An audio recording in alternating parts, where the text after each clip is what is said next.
Welcome back, adventurers. My name is Eli, the Game Master, and this is A Good Day to Die. Last we left off, the group had continued their journey into the catacombs beneath Drimport. There they had encountered a trap that had exhausted them. A group of pirates had taken them captive and into their hideout. There they were locked away into a brig.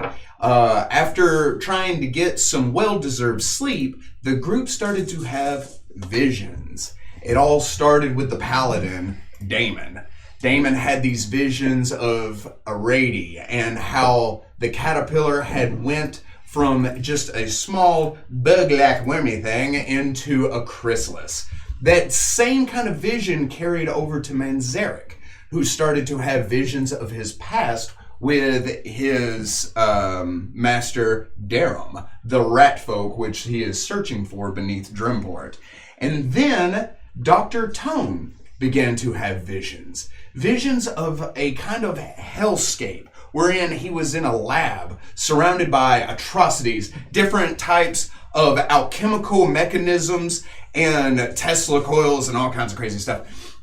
His apprentice has something very important that he had mentioned, and she needs to leave. But before she could make her escape, the door opened and a handsome stranger who he is unfamiliar with, but the group had seen before, stepped through the door with 3 hooded figures with scythes. And we will pick it up there. Queuing up some Sirenscape. Da-da-da-da-da. We have already rolled for initiative, and if you can't see yet, we may not have him on camera. Damon, our buddy Amos, is not here yet. He is on his way. So we're going to go ahead and get started because this isn't his dream sequence, and if he wants to know what's going on, he has to watch the channel. A quick thing, because I was quickly looking through my character, I would have given her 2 vials, one of gaseous escape to move away, and then another one of expeditious flight, which is like our cloud form that allowed us to travel super fast. I got you. She gets 5 speed, but can travel further for longer, and basically it's a traveling 5 speed. You gave her fast gas. Yes. Wonderful. Just so that way she has the best chance to escape, if when that time comes. I hear you. The handsome stranger, with a snap of his fingers, commanded the 3 hooded figures to kill Dr. Tone and his apprentice. The first figure is going to run up, and he is going to swing at the apprentice. Running up with his scythe out, you see him swing towards her. She holds out her hand, and she catches the shaft of the scythe just as the blade swings near her face. Pulling back, it cuts across her arm, as this kind of dark, stagnant blood spatters across the ground. The other one is going to look up some of his crazy weapons that he's got going on here, and he is going to begin casting a spell. That is not the correct person. Okay, there. And I will need a reflex from Dr. Tone. Oh. Also, we do have the battle map on stream now. Yes! So Dr. Tone is standing next to the table with the skeleton on it. His apprentice is standing next to the table with the 3 alchemical potions. And she is in base combat with the hooded figure with the scythe, and the other 2 are standing in the doorway. The first one holding his position, Chant and Tone. 29? With a 29. Barely saves. Delicious. You take 5 points of fire damage. Right up. Do you take 10 points of negative energy? 10 points of negative energy? Yes. You do take that. I do.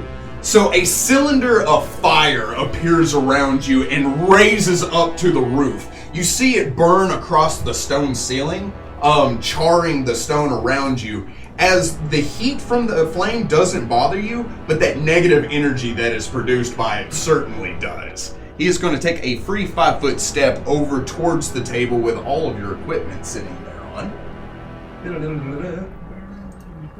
And the other one's going to try to think of something a little cooler than that to do to you.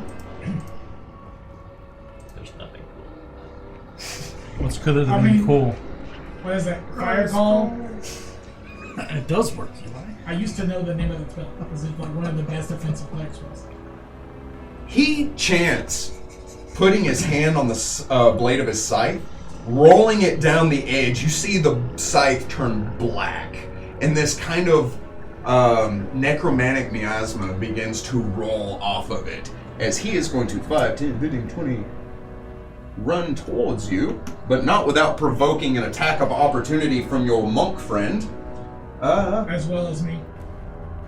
You have a 10-foot reach? I do. Oh, as well. I have my chain whip. As well as you for sweet.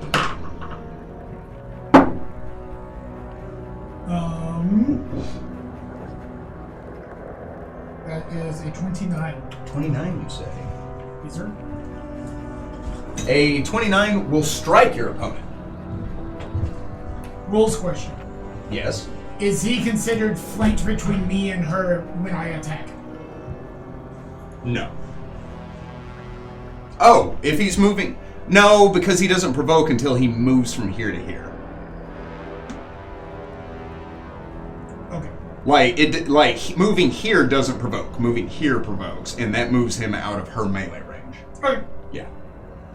Just good to know. Because it matters. I got you. He will take, however, 7 points of bludgeoning damage. Oh my gosh. That's so much bludgeoning damage. As well as I would have had that ready as well, 4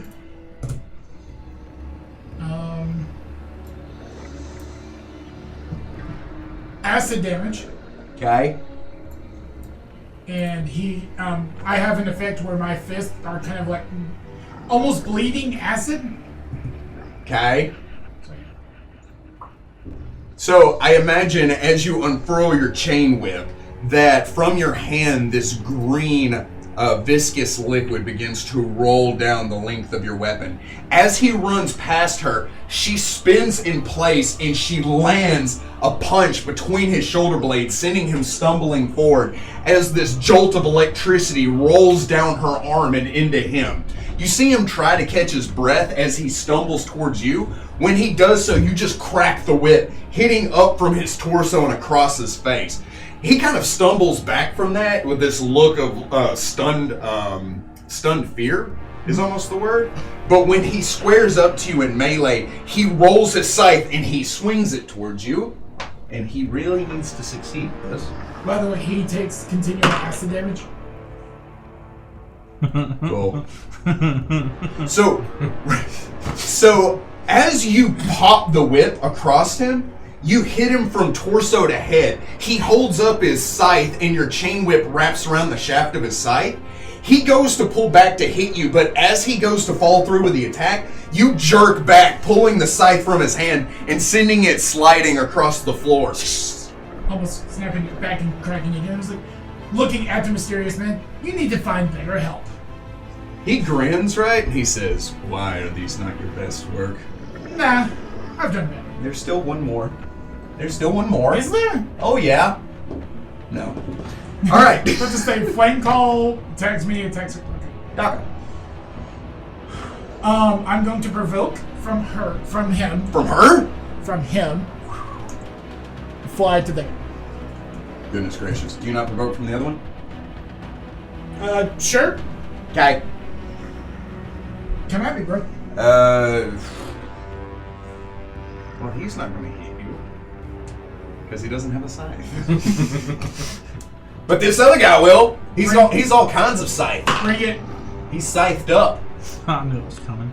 Oh boy. Does a 34 hit you? Yeah. Cool. That will provoke an attack, or I'm sorry. That is crit threat. Oh, that's scythe? Yes. Does a 26 hit you? Barely. Barely is good enough. I'm sorry. 50-50 chance. You got some kind of nonsense where they have to Displacement. get over yourself. No. 16? No. So would have hit, but just goes through my form. That would have been an awesome 4 times crit.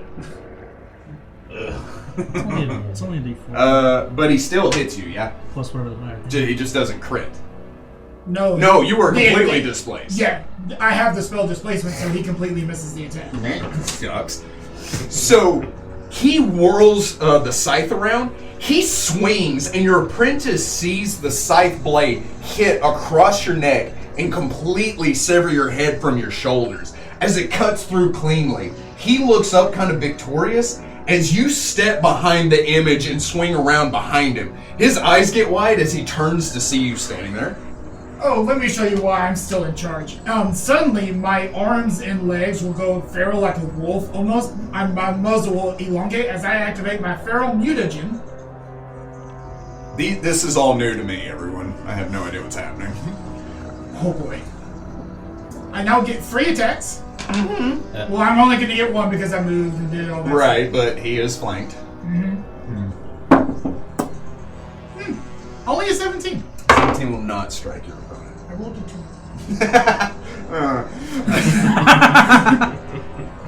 2. So, with the whip, I assume? No, claws. Claws. I drop the whip and I just claw out. So, when you say that, you swing out at him. He takes the scythe and he kind of spins it in place, knocking your claws back. You see this kind of like triumphant look come over his face, right? The handsome stranger says, "Is that why you're in charge?" When suddenly you see the hooded figure's feet get swept out from under him, he goes completely horizontal in the air as the girl comes down with a hammer fist, slamming into his chest and driving him straight into the ground, knocking him off of his feet, and with her improved trip ability, provokes an attack of opportunity. Lightning shoots out in all different directions as she just nails him straight into the stone floor. I'll just say, no, that is. His turn, he's going to weep. This guy's going to 5-foot step, grab his scythe.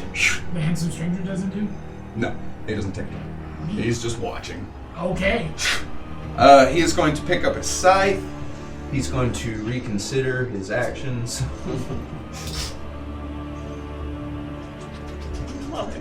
Mother. And that's all he's going to do for now.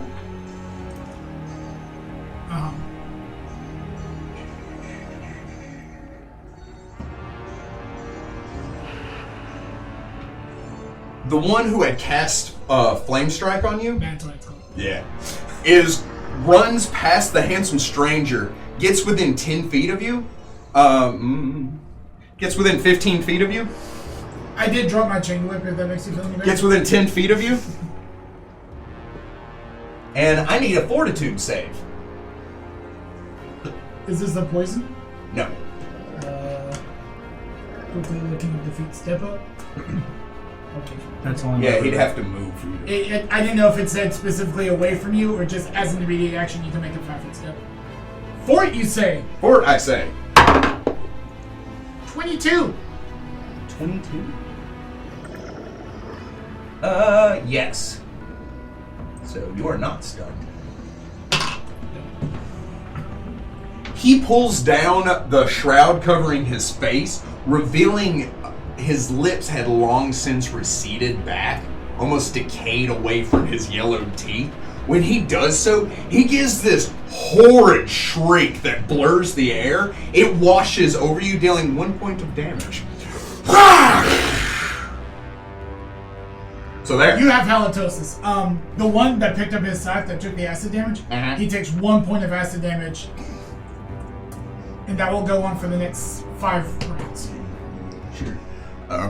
The one between both of you is not in a place to be casting spells, so he is just going to Scythe Scythe McScythe Scythe. From the ground? He is going to stand up, provoking an attack of opportunity from both of you. You miss. Are you sure? And then that one says yes. Oh, with the flank? The nat 1, you say? Yeah, so total of an 18. Alright. So no. So you go to claw down at him the same time she goes to punch. He takes his scythe hitting with the shaft the side of your hand, moving it to the side, and you two just kind of clash hands in this like spark of electricity that hits out from both of you as he stands to his feet. And he is going to 2 swings at you. Bring it. 50-50 chance. I'm keeping that number. Okay. Just for funsies. 60! Does a 29 hit you? 29 will. Yes. Delicious. Delicious hitter. I'm gonna go ahead and do that. Dealing 15 points of damage. Wait. 59. Well, potentially. Will potentially hit. 28. Yes.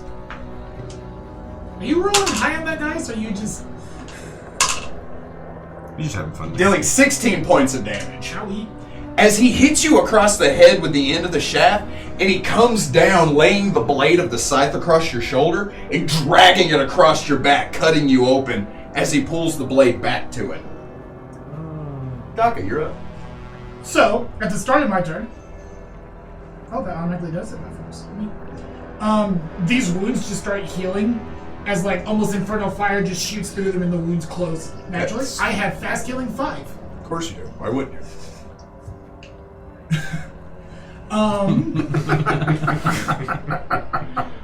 It's also your doing, though. I mean, I guess.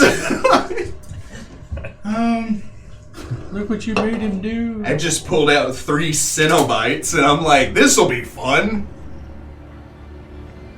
They're dying. You know what? They're already dead. That guy needs a friend. Who? What? Huh?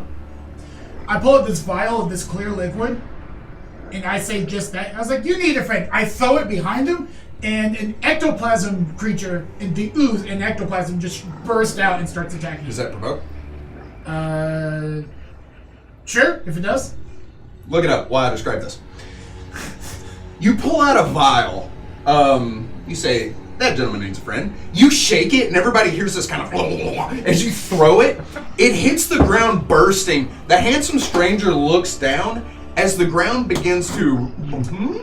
It's a large ooze. He switched a medium token for a large token. Why? Hits the ground, and from this, it begins to bubble and boil, and it spreads across the ground as this creature stands up with this ectoplasm just dripping off of him as he rises up. That handsome stranger is going to take a free 5-foot step away from that.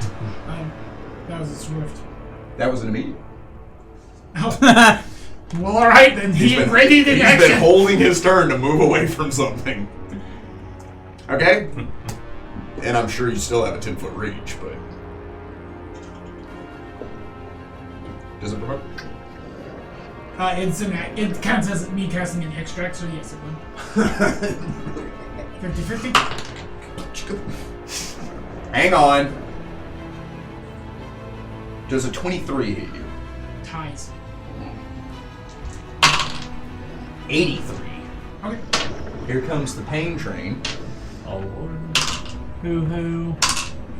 Dealing 13 points of damage. Owie. As you go to throw the vial, and he just catches you in the side and then pulls the scythe away, leaving blood spattering across the ground. Kind of cracked my neck. It was like, let's just have fun now. Real confident for somebody who's getting the crap scythe out of him. 26? Uh-huh. Wait. Uh-huh. That's so many dice. You're welcome. He goes, Lenny, can I borrow 10d6? Because I know that you have it. Or no raisin. It's like, just 10? Sure. That's just what that says. That's where that lives. This is where the fishes live. Alright. 16, 30, 6, 40. He'll take 46 points of damage. Okay. Unless he's immune to precision. As well as 1, 2, 3, 4, 5, 6, 7, 8, 9, 10. Is this slashing? Technically, yes. He takes 5 points less. As well as he has 10 bleed. I'm sorry, altogether he dealt how much? I dealt 46 points of damage. 10 bleed. Okay. And takes 2 points of strength damage. But what? Raisins. You said, hey, Brenda, make a torturing alchemist. And I said, bet. I don't think I said those exact words. Attack number 2. I heard that. I'm sorry, this is only a 19. 19 will not strike your opponent. Okay, for the bite. Less. You animal. Literally, it's called feral mutagen. He spins around to attack your apprentice as she stands at the ready. When he does so, you sink your claws into his ribs and just squeeze. He grimaces in pain as he rolls his scythe on his back. Sparks fly as you go to swipe at him. He spins around and he checks you in the chest as your snout just clamps shut inches from his face. Do you take any other horrific actions? My ooze will now strike that guy. Ooze. No, I can't do that without catching her. It's also not an ally of mine. But when It's just there? It's just, I just summon it and I give it an initial command and it attacks the nearest target. Okay. But it's not an ally of mine, so it will start attacking me if there's no other targets. Okay. Back in your Pokeball. It doesn't go back. That's a one-way trip. And I Is think this just a thing you've decided to make everyone else's problem now? straight up? Because I have the move speed with her being a monk, I'm sure she does too, so we can get away from it faster than they probably can. He said move speed. I thought he said moose seed. The ooze, Gary. a 20 to touch that Juju zombie. Yeah. Of course he do. It takes 3 strength damage. Stop strength damaging my people. Because that affects so many things. Oh yeah? Like what? Their damage? Oh, I'm sorry, he takes more damage. Because he's undead. Is he undead? Maybe. He takes another 4 points Let's of damage. pretend he is. How much damage altogether? 4 and it ignores damage reduction. This ooze is specifically designed to fight undead. Cool. If my guy knew he was going to be fighting undead, he would have prepped for it. Look what you started. Yeah, no, I'm a big fan. Stop hitting that, It's Nat 20 crit threat. Roll to confirm. I confirm over here. Is this her? Yeah. Oh god. Oh no. That will not hit. That, however, will hit.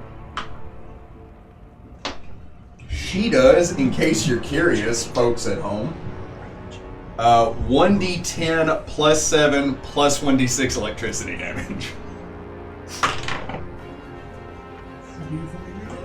She's all grown up. 21 with the first hit. 21.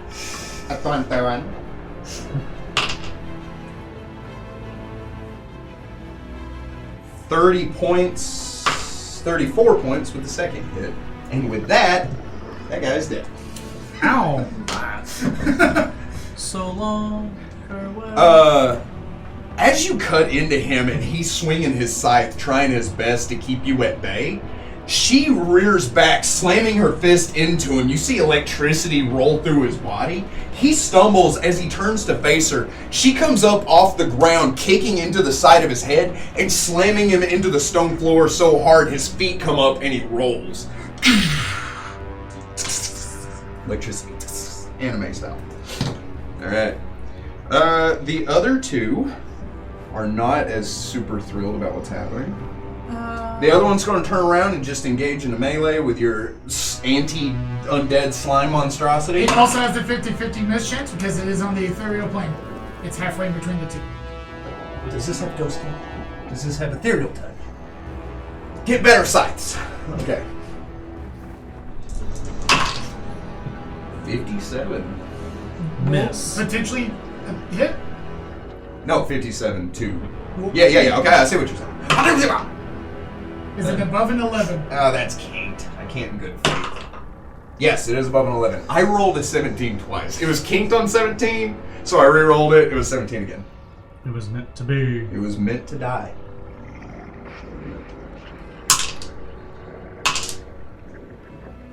Dealing 15 points of damage to your crazy ooze thing. Oh yeah, I still gotta... Oh, it doesn't matter. He didn't...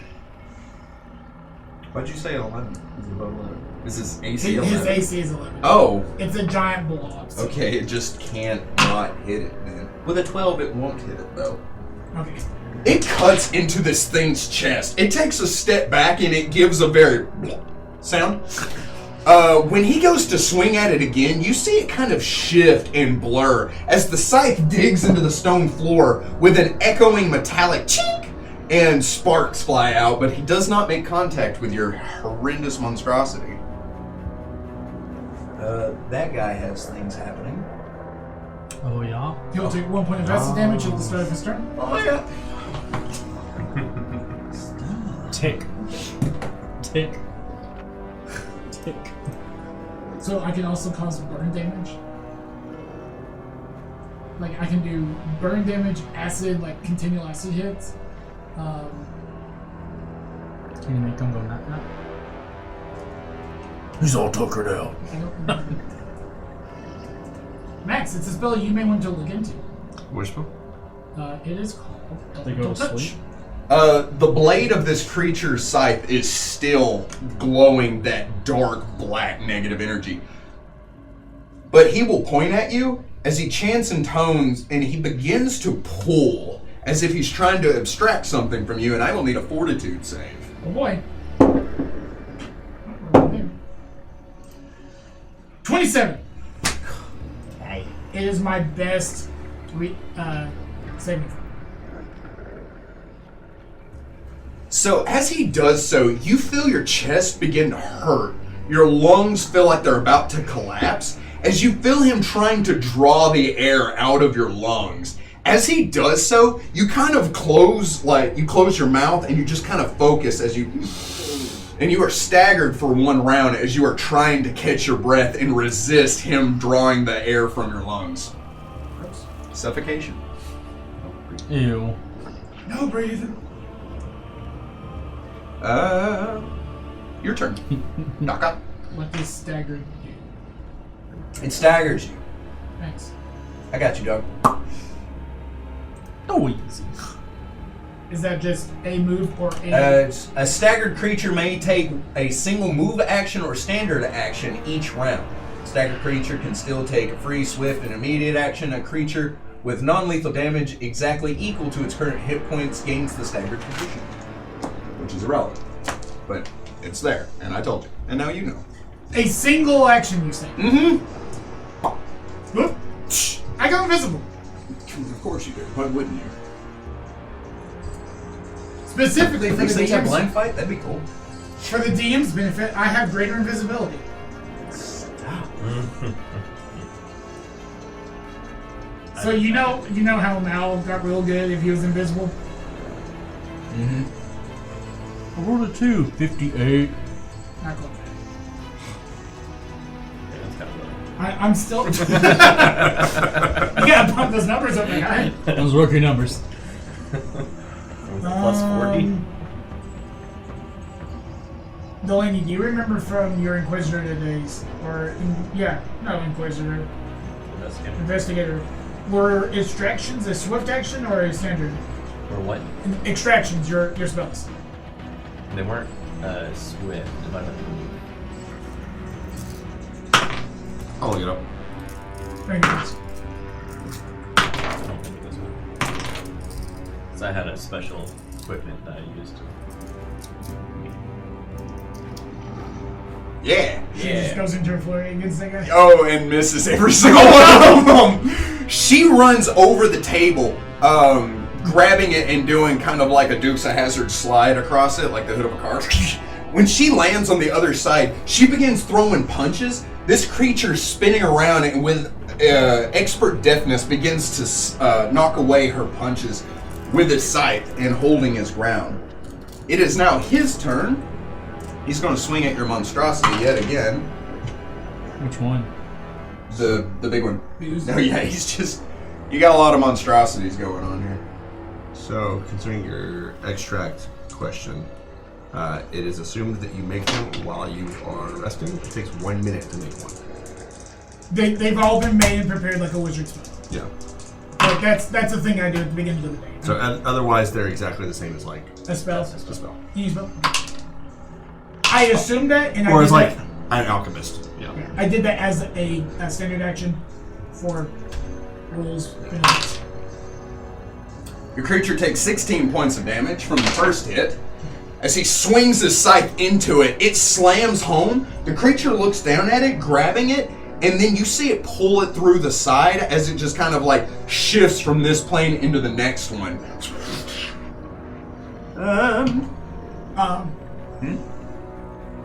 It doesn't actually mechanically change what's happening. It's not displacement as like True Sight would help. It uses literally halfway between the ethereal plane and the material plane, so it just has a 50% chance to not affect it. Correct. So like True Sight wouldn't work, Right. if that's what I mean. No. Okay. Yeah. Me too. Cool. Good talk. Your turn. Okay. I cast. Did Keys my of ooze Danger. go on my staggered turn? Sure. It Last acts on turn, your turns. It did not. You did No, not. I didn't do anything for it. No. Oh, You want me to go ahead and do that now, or do you just... whatever. Well, This is your dream. this literally means nothing to anyone. It's going to try with a 15 touch. Yeah. It takes These things have rigmarole, so they're kind of easy to dodge. 7 strength damage. Stop. Oh, that's so much. No, he's got 3. What was his strength? I tell you what, it's not. Safe. I'm in danger. I'll tell you whether or not. Safe. By the way, the ooze, Oh my god. the ooze is not looking good. That's okay. He has 7 strength. Yeah. It started at 47. It's now sitting at 16. Okay. So it's not meant for a long time benefit. It's meant for a quick. I need that thing to be. It's here for a fun time, not a long time. Correct. I don't just summon ectoplasm for any reason. Invisibly, I'm going to fly. Back. And I am attacking him flat-footed. Correct. You are.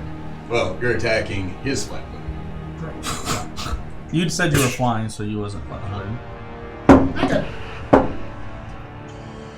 28. 28 will strike your flat-footed opponent. Don't mind. Yeah, we'll wait. What's more fun than rolling 10 dice? 11! Oh no. That's so many 5s and 6s And that's an 8. on a d6. I did. He's hacked the game. 12, 15. He's just meticulously sheared off each side, so that when he rolls it, it rolls all 6 numbers.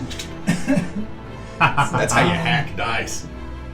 20, It's a round circle. 35, 48. 48 plus 6 is 54. Stop. Plus 10 bleed Proud of you. and 2 strength. Just let him be dead. I'm channeling my. That's what it wants to be dead. I'm channeling my inner Mal. And that was greater invisibility, so I'm still invisible. Wonderful. Your apprentice's turn. She's going to be attacking. She technically has the flank right. She does have the flank right now. Is she gonna cast murder? Oh, yes. Crit threat. From a different life, he taught her the rules of punch a punch. That will confirm. You know what? I'm going to go ahead and... No, just do it all. No, well. The user's only doing She strength. can't damage. move in an Hit. attack. Okay, help me. Hit. Crit. Confirmed crit. Hits. Misses. So, 2 hits, 1 crit. yeah. Womp womp. Does it have shocking, like, blast? That'd be cool. Does she have rigor mortis? No. Dealing 16 on the first hit. That's it? Oh, I'm not done. Dealing 32 on the second hit. Well, hang on. Did you just roll a d20 for the damage? No. Moves the 20 away just in cases. Rolls dice, picks up another dice, rolls it anyways. Dealing 11 damage on this. Oh, wait. Double O's of 10. 17 damage. My bad. Yeah, 16 damage. Anyway. Running up to him, she slams a knee into the low of his back. You see electricity surges through him as she hits him in the face with an elbow. He rolls over, trying to check her in the shoulder. As with that push, she spins around and elbows him in the back of the head. He stumbles as she goes to throw a kick, and he finally checks her with the shaft of his scythe, and he stumbles back like, please, stop! I'm so weak. His turn. He's going to swing at your ooze with 50-50. little success. It's here for a good time, not a long time. Nope. And also nope. That guy is going to swing at you, so you're displaced and invisible. I don't guess that stacks, so it's still just 50-50. It's a 50-50. Ha! Get dead. Rolls a 1. No. However, that was 1 away from crit threat. Does a 33 hit you? Oh, yeah. That's Taviel. Like, Max damage. Man! Good job. I'm not mad at him, I'm mad at you. Why? I mean, what do you want me to do? 17 points of damage. you were very consistent with your damage, by the way. As he swings, hitting just nothing with a... He swings up and he comes down as he hears you grunt in pain and his scythe finds purchase into the nothingness. Into the unknown. Cool. I heal for 5. Stop. Also, he would have taken 1 point of acid damage. He's dead. He's dead. Is he really? No. Okay. He's like, ha! Thud. Womp womp. Yeah. I'm just gonna crack my neck and go for it. Yeah, if it ain't broke. Bells. That's a 17. Yeah, wait, I guess it's flat-footed? Yes. No. 24. Yes. For the bite. 26. Yes. Oh boy. Oh So boy. this is. Oh boy.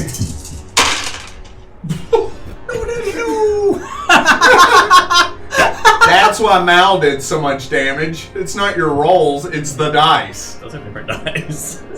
Yeah. I'm gonna count this 1 5, 2 5s, 3 5s, 4 5s, 5 5s. 55? 3 6s, a 4, and a 3. To save everybody time. So that's 10, 20, 30, 40, 8, 51, plus 79. I mean, you can if you want. Was he the one that had 69 left? No. You also would have taken 2 strength damage. Okay. So, the rest of the room, I imagine you're still floating, like, just off the ground. The rest of the room sees him swing and it hits. They see his scythe begin to push back. He looks at it and looks at you with his lowered strength and your newfound mutagen. They see his scythe tear from his hand as it swirls and sticks into the wall across the room. He suddenly lifts off the ground as they see blood begin to pool underneath his ribs. He screams out in pain as they see the hood rip away from his neck. And in a sudden flourish, he tears into 3 different sections before hitting the ground in a pool of viscera and gross. Do you take any other gross actions? I can. Yours? I appreciate you. Slimer. Slimo. I assume, because I was going to go for the, I did go for the full attack, so that was a full action. This thing's Paul. Ooze is going to reach out and touch somebody. Yeah. I wanna hold that hand of yours. 18 to touch. Yeah. Free strength. Stop. Nope. Yeah, can you? Oh, I've stopped writing down how much strength damage he's done and just started writing down how much he has left. he also takes 7 damage. Because he's a ninja. No, his health isn't funny anymore. Never was. His scythe, the head of his scythe is on the ground. Can he lift it? I also would have called 20 it. pounds It's then. not too late to surrender. And they would hear me licking the blood of the undead creature. Oh, that's freaking Yeah. gross. Gross. Hells. I don't think you know what I do for a living. That's not the grossest thing I've done today. I'm not going to expound on that. Oh. 10 pounds, I'm sorry. Yeah, he technically can still little bit. Go for it. Do it. Does he have the strength score to wear his armor? A fun thing, he's not wearing armor. Okay, good. So yes. Is his skin too taut for him? 60 to potentially hit your It will probably hit. slime guy, and 82 to potentially hit your slime guy. But slime is probably dead. You said anything above 11? Anything above 11. All of its ACs are 11. That technically is above 11. Oh! Not high above 11, but it is above 11. That low, eh? Oh boy.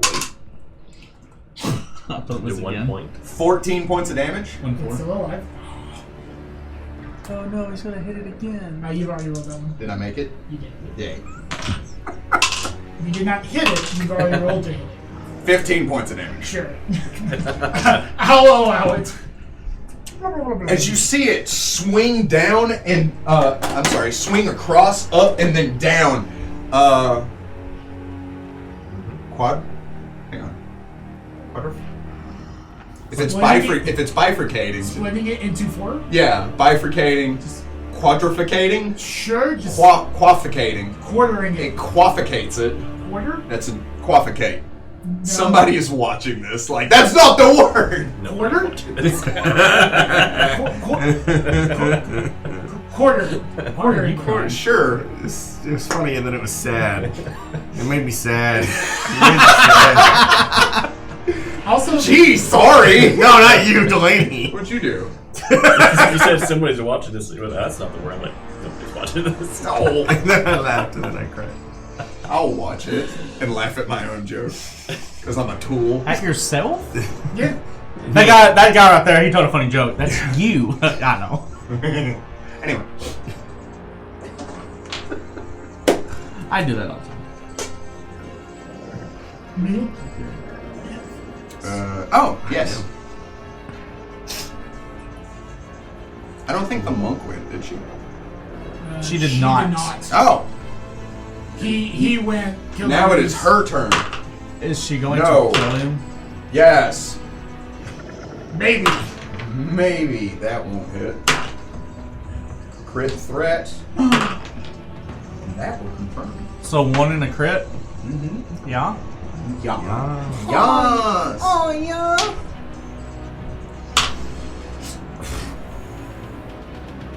Do you need help? 18. 6. How'd I do that? I don't know. Shut up. You shit your dirty man. Shush. He's playing with himself. Hang on.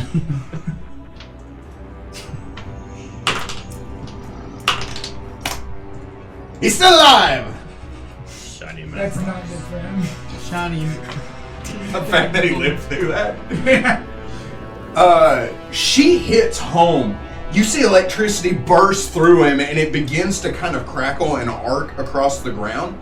He turns around trying to check her at every turn, but she is throwing way too many punches. She spins in the air and drives a heel hard into his side as he staggers, and you see blood begin to soak through the shroud around his mouth. Kill Slime, your turn. For your reference, I've not dropped below half. Cool. It gets really windy around him for a second. 25 to hit. That will strike your opponent. That's with your +2. It is flank. 27. I've not been adding my flank bonus. I get that. Do you do more than 21? I can tell from here, yes, he did more than 21. It's not. I count 17. It's the lowest I've rolled. Hold on. I see 17 on 3 dice. You only rolled d6s. 20, 33, That math doesn't add. I see 6 and 38, 44, Stop. God, he's dead. Stop. and I would pop out of invisibility. It's like, shall we? And still a combat stance. He says, I'm very, very impressed. He says, however, you and I both know, as he places his hands behind his back and he begins to walk around the table, he walks onto the opposite side of the table that she is standing on. She squares up, and it looks like she's just waiting for you to give the order. He says, but as we both know, you can hardly harm me as much as I can harm you. The only person in this room that could actually do any real damage here is your little creation. He says with an air of disgust, right? He says, and we both know how that will go as well, don't we? He snaps his fingers as you hear the marching sound of what sounds like dozens of bodies as these things begin to file into your lab.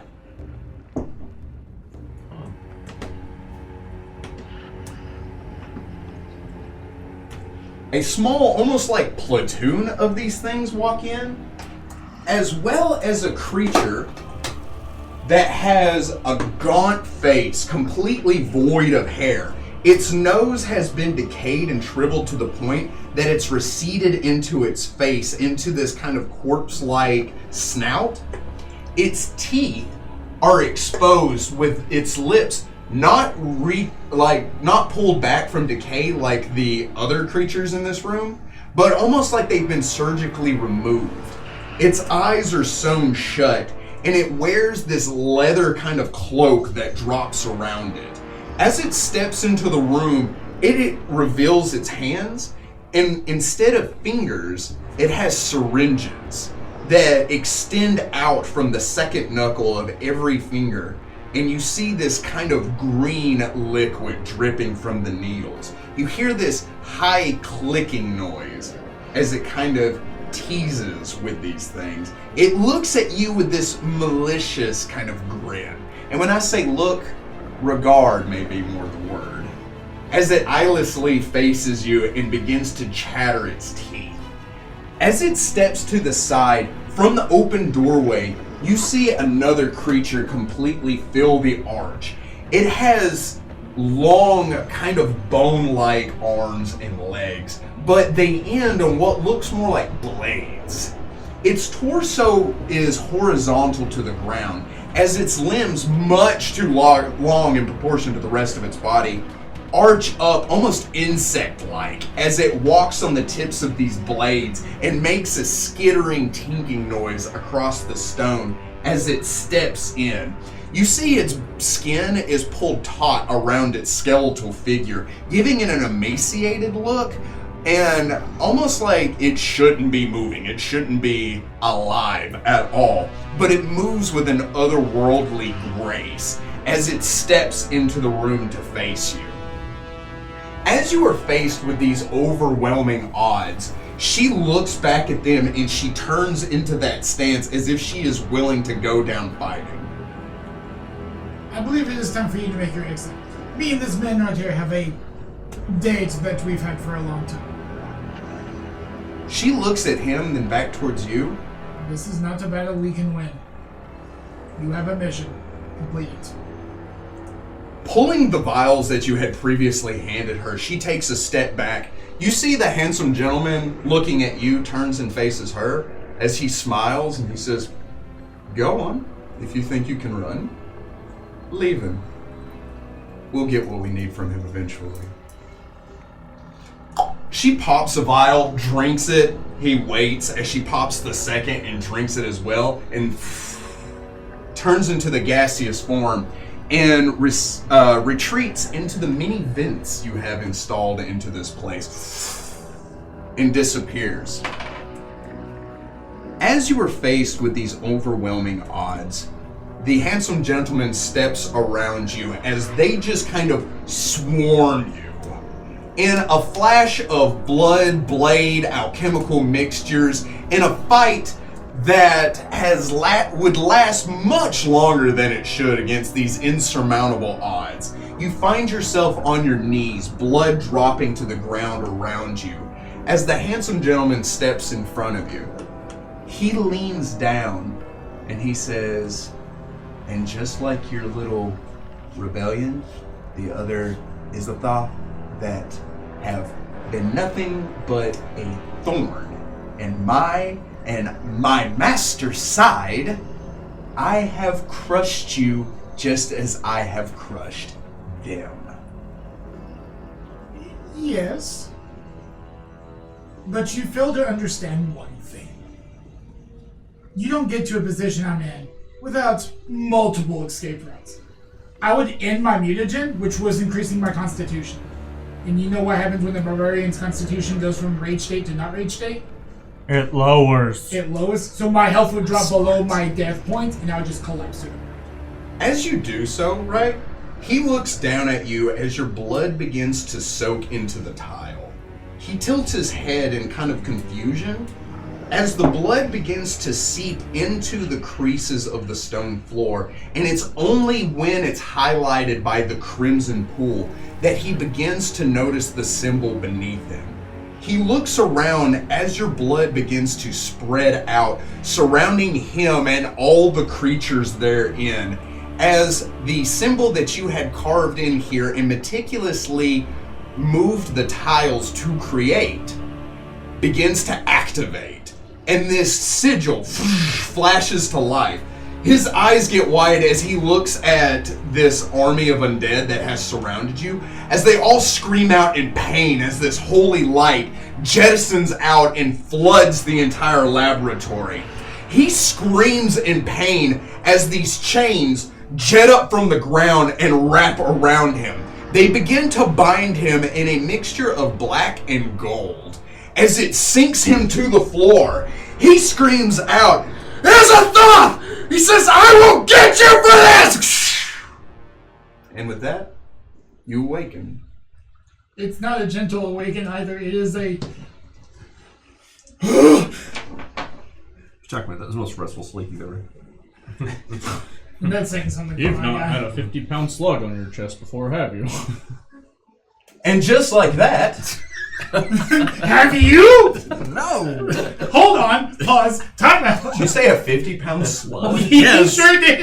God, that's what my nightmares are made out of. I'm not gonna lie.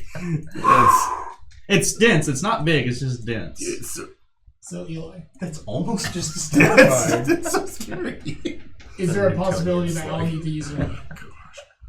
Just... Okay. I'll keep, because that was not even everything. Oh, I believe you. Oh no. Oh, my. Also, Max, that spell I was telling you about is not a druid spell. Which surprises me because it's called Elemental Fist. It doesn't necessarily surprise me. There's a lot of weird things that are you would think are druid stuff that are not. Do you know why? Me neither. I will say I had Like, displacement. I had Elemental Body 2, the air elemental. That's what was giving me my fly speed. Is that the one that Amos was doing? No. Maybe. I could have turned into a whirlwind, but me doing sneak attack was far more useful. Potent. I was sneaking attacking like a 15th level rogue. If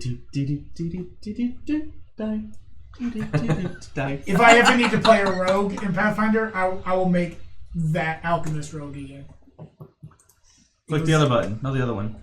It was a really useful combination. I was close. Hey, Delaney, you want your dice back? Because Dr. Isaac Tongue will not need this many d6s. Sure. I got it. I try to be helpful. And people are just like, no. You. Thanks, sir. Oh, my back's cracked. I feel better. I take back what I said about you. But there you go.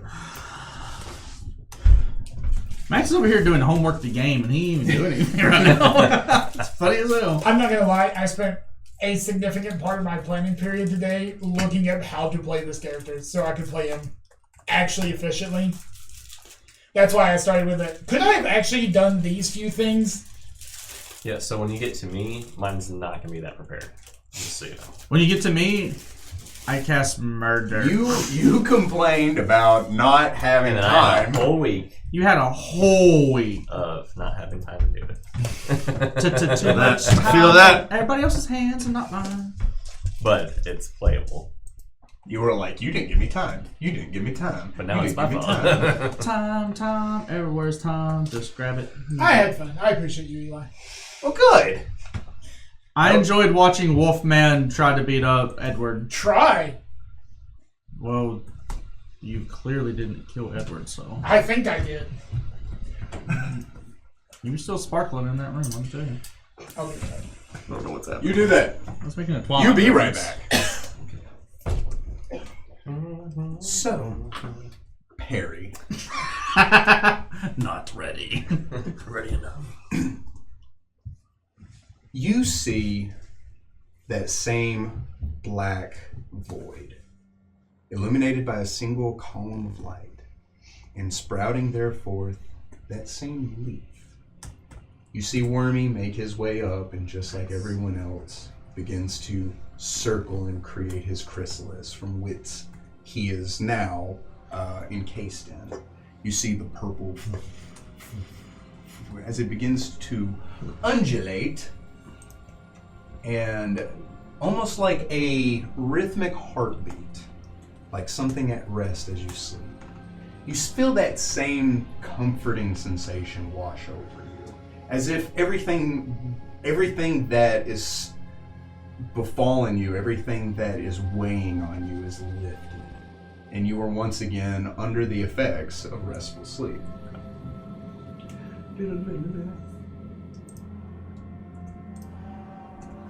You guys all had nightmares. What? I think mine wasn't really a nightmare. Oh, well. It started off that way a little bit. I'm still waiting. I'm sure mine's Mine's got a load screen. Oh, I'm I might sure. have been a little premature with that Yeah. assumption. Just a little bit.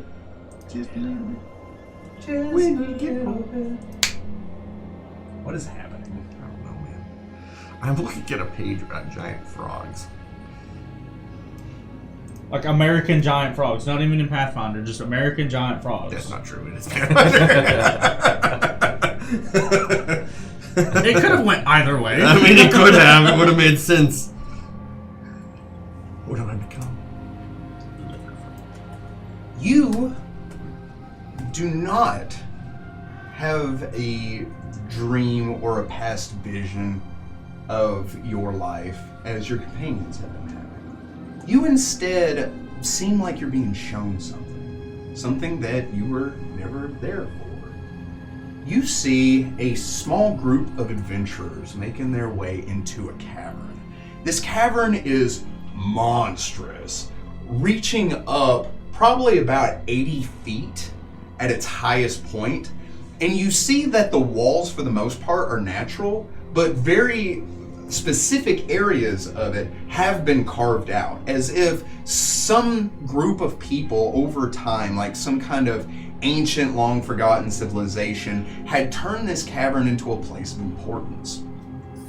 Moisture and debris and ruins suggest that whoever this was, however long it has been, has long since fallen into disarray and disappeared into the obscurity of history. This small group of adventurers consists of a dwarf, his hairline receding back, and you see gray streaks from the corners of his mouth that descend down into his thick, braided red beard. He has a very gruff expression on his face, an eyebrow ridge that even if he wasn't upset or grumpy, would make him appear so. With a broad nose, he's wearing full dwarven plate armor that, if you were to know what it was, you would know as adamantine armor. Nice. He carries with him a battle axe and at one side a small hand axe. With a hand axe still at his hip, he's the first one to step into this cavern. He shifts, his footsteps heavy and his armor clanking out to alert everything in a half-a-mile radius of where he is. Amos is here! Switch the camera, show Amos! I attacked the mayor. Good job! Roll for damage. Oh, you jumped into his dream sequence. That was wild. It's the dwarf. It's the dwarf! I'm answering. Remind me to show you something after. Oh my gosh! Nothing's in him. Everything. Nothing's in him. Can you plug this in Flip for me table. while we're all distracted? Holy crap. That would take a feat of I immense was like, I would strength. be impressed if you flipped this Or table. arms. And then also. The dwarf stepping into the room gives it kind of a cautionary glance, but is walking in with full confidence and determination. He is followed shortly after by a Syrinx cleric. Syrinx are people that look very similar to owls. He has a feathered face as white as snow. It is Syrinx, right? Yeah, Syrinx. I know my stuff. A beak that protrudes out from it and large blue eyes that almost glitter like the cosmos. He is wearing white and golden robes with a symbol of Tenagar on his chest. He follows behind and, a little more cautious than the dwarf, is looking around, his head on a full swivel that is equally impressive and disturbing as he examines the room. Followed behind him is a human with midnight black hair that drops in long silky strands down his back. He carries with him a pipe, and he is wearing purple and black robes that have a starburst pattern in these motes of like cosmic and celestial bodies that decorate it, but in no pattern, as if he had drawn or sketched just across a fabric that had been turned into this cloak. He has a sleepy expression on his face, with a mustache that rounds into a goatee, and he carries with him a pipe. As he draws from the pipe, you not only can see and hear what's happening, you can smell the smoke coming off of the pipe. You smelled tobacco smoke before? This is not that. As he walks in and he just kind of looks around, he's like, is it safe? Seems safe. And continues in. He is followed thereafter by a towering woman standing well over 6 feet tall. She has a kind of like a what would be like a Middle Eastern skirt that has a slit that comes up to allow for freedom of movement. She has sandals that lace up to about halfway to her knees, and a single cloth that crosses over both of her shoulders and across her chest. Her hair is done up in a high ponytail that drops down between her shoulder blades, and her hair is platinum blonde. She has these swirling tattoos that decorate most of her body, with the exception of her face, decorating her back, her arms, and down her legs, and even on her sides. Sorry. Give me a second. I have my stuff together. One Mississippi. I have my stuff together. Oh my.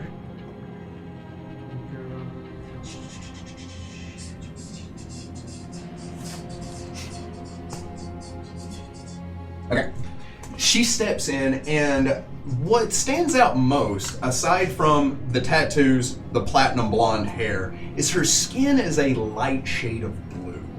Almost like a brilliant sky blue. And her hair seems to kind of dance and waft whenever she steps. She moves with an unnatural grace, and she carries on her a dagger and a kukri. As she steps into the room and she says, "Well, I'm glad to know we've taken precautions to look for traps. We send in the tank first," she jokes. And stepping behind her, and to your surprise, is your father. Much younger than you remember him, and with an expression on his face that you are not familiar with. He's smiling. So is it joy? Is it happy? It is happiness. Happy, joy. Never seen that. As if he has a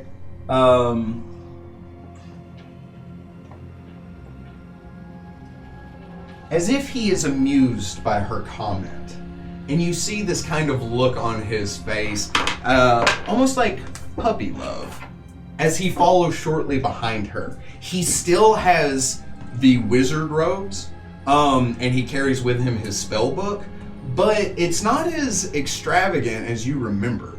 Even looking over it and being trained to recognize magical items, he has very few on him. He does carry his satchel at his side, and poking out from the bag, the very same bag that you carry, is Robbie. As he just kind of pokes his little ferret head out, and he begins to like sniff and scurry around. They walk into this cavern. As your father turns to regard the human with the sleepy-eyed expression on his face, he says, "Is this the place, Alaman?" Alaman says, "Give me a moment." "Yeah, I think this is the place." As this cloud of white smoke floods the cavern, the dwarf looks wholly unamused about what's going on, as he says, "Fine, then I'll set up the camp." As he walks into the middle of the room and he takes off a heavy bag, and it seems like he's taken on the responsibility of being the pack mule, as the only person in here that could probably match him in strength is either the tall blue woman or the cleric. And by match him in strength, I mean carry the bags that he's carrying, not actually match him in strength. Maybe together. Maybe together. You hear the bag hit with a heavy as he begins to just kind of unpack. The Syrinx steps over into the middle of the room as he begins to kind of use detect magic and scan the entire area. They begin to kind of set up what seems to be a camp, and they have this kind of single-minded determination about what's happening. The tall woman turns and looks at your father as she says, "So, 3 down, 2 more to go." She says, "Are you excited?" He says, "Yeah, I didn't think this journey would be ending so soon." He says, "But we're over halfway through, and the door's just on the other side of this mountain." He kind of looks into this opening maw of a passageway on the far end. It is dark in this area. The only light that's illuminating anything is a small ion stone he has floating above his head. Soon the dwarf, however, has a small fire going that continues to illuminate the area. The only one that's not really contributing to setting up the camp is the sleepy-eyed human who's just sitting on a rock watching it all go down. Even the tall woman is getting her stuff together, rolling out her sleeping bag and moving debris to the side.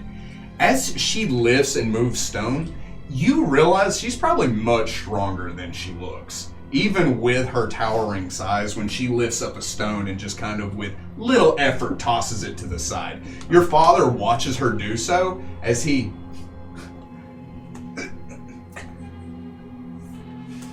and just... Fair. They begin setting everything up. The dwarf turns as he says, Galamandius! The Syrinx turns to face him. He says, you're doing one of your incognitions, your sigils, or whatever you have here. Is Tenagar going to be here tonight? He says, it'll be taken care of. He turns to look at Alaman. He says, is this the place you need? Is this well enough? Alaman says, yeah, I just need to find a... He, moves over into what's clearly not his sleeping bag. The dwarf turns his back as Alaman begins to just, sandals on and everything, crawls into his sleeping bag. Alaman turns around and sees the human, and just kind of, this'll do. The dwarf grabs it by the end and gives one a, and just sends him rolling out of it as he moves the sleeping bag over. Alaman goes, it's going to be much more difficult to fall asleep if you keep doing that. Says, make your own bed. They begin to kind of settle down and get everything ready. This goes on, this kind of bantering between them for some time. And in this time, you begin to kind of learn their names, just from conversation and how they begin to have kind of a side conversation with one another. The tall woman and your father begin to speak, and in that time, just casual, idle conversation as they begin to cook dinner and relax. You find that the dwarf's name is Dinrook. Of course, the human is Alaman. The cleric is Galamandius. And her name is Ayla. They begin to kind of settle down and get things together. She sits with your dad and begins to have conversations and talk to him about aspirations he has, where he sees himself, what he's going to do once they find the other two keys. He begins to kind of wax poetic about how he's never had any real ideas of grandeur, how he just wants to settle down in a quiet life somewhere away from the hustle and bustle of royalty or cities or anything like that. And as he describes this kind of idea he has for himself, this simple living as a wizard in the countryside, just making his way with his magics and his knowledge, you realize he's none of those. You've only ever known him as a vizier to the king. As someone that knows everything, has done everything, has been there to answer any questions, and hasn't shown you the same kind of kindness and soft tone that he shares with her. As they begin kind of their idle conversation, you see the dwarf spends no time at all sitting back against a pillar, and he kind of closes his eyes and nods his head, but he does so in full armor. He is not sleep. He's resting, but he's not sleeping. Okay. He's not in his bedroll. He's not keeping watch. He just seems to be resting in full plated armor. The cleric walks over and kneels down, holding his holy symbol of Tenagar, as he begins to close his eyes and he begins to mutter to himself in prayer. The human seems to be the only one that's preparing to go to sleep. With his bedroll out and a tummy full of food, he settles in and he gets very comfortable. And it seems like everyone in this group are focused on him going to sleep. You would think, oh, they're getting ready to all bed down for the night, but they're not, just him. As he gets his bedroll ready and he closes his eyes and he kind of... He opens his eyes, he reaches into his bag, and he pulls up a teddy bear. And that teddy bear looks very familiar. As he begins to... Oh. Interesting. Is that one of the keys? They begin to talk and laugh. This is. Didn't say no. But we're gonna need that back. The idea that Bob has this artifact power level item and it just calms him down and allows him to go to sleep is hilarious to me. This thing has ruined kingdoms and Bob uses this as a night. Well, so's that guy. Sure, That's what it's meant for. continue. Ayla and your father, Alberium, sit and begin to just kind of talk and laugh and enjoy one another's company. And as you watch this, the thought enters your head, that is not my father. That is Very much in dreams. That would never happen. not the same person. As all of this is going on, she says, do you imagine doing all this alone? She says to your father. He says, well, I wouldn't mind having company in my simple little life. He turns to her with like this flirtatious, knowing smile, right? He says, you know, what's one more person to share my life with? And she says, how about 2? He says, 2? What do you... And his eyes get wide. As she smirks, all of a sudden you hear Daruk say, it's time! As he stands up, you see the cleric spin in place as Alaman, laying on the ground, holding his teddy bear, begins to kind of shake and sweat. You see a look of concern on his face as he reaches out and he grabs something in the air. Denrook pulls out his axe, rolling it in his hand, prepared to fight. You see Galamandius with his holy symbol preparing an action. As Ayla runs up, producing her kukri and dagger, as your father holds his spell book and begins to focus, and Robbie kind of retreats back into the bag because Robbie knows what's up. As this is happening, you see Element... And when he opens his eyes, you see wrapped in his clutches is a figure that just appears from nothingness. As if the moment he woke up, he drew something out of his sleep and placed it into the material realm with him. The figure standing over him is a towering masculine figure that looks like it's made out of smoke and shadows. Its eyes are a piercing white color as it looks down at Alaman. It looks up and you see the shape of the eyes shift into what you imagine to be an expression of surprise. As it examines the room and sees this group surrounding it, Alaman looks up at him and says, gotcha. And in that moment, you suddenly feel yourself sink into your father's consciousness. And you find yourself acting in the same moment that he is acting in. And with that, I will need you to roll for initiative. That's a quick thing. Yes? I don't know Did you look up the class that you told me to do? Maybe. Are you sure? Uh-huh. Is he be wearing armor and having a buckler as well? Yeah, buddy. Okay. So he has those things. He does that. Okay. It's your dream, man. Like, do I need to? Well, heck, if that's the case. Harry, the Dream Warrior. So funny. Well, I'm going last. I know exactly how to play this. Turns out I was actually a god, so when I died, I didn't. By the way, something I didn't run past you is I have hellhounds, 2 of them. Sorry, 4. That are awoken, They're actually, anthropomorphized. they're actually Hounds of Tindalos. One's name is Ripper, the other one's Gary. I made them from Tenderloin. Ripper and Gary. Ripper's big, deep, serious, like mostly. Gary's like tongue like That's how I 5 got feet his long. ass. It's still on fire. It's still a hellhound. I think they're drawing it that 3-headed dragon. 2 of them are really serious. The other one's like dirt. It only makes sense. It only does.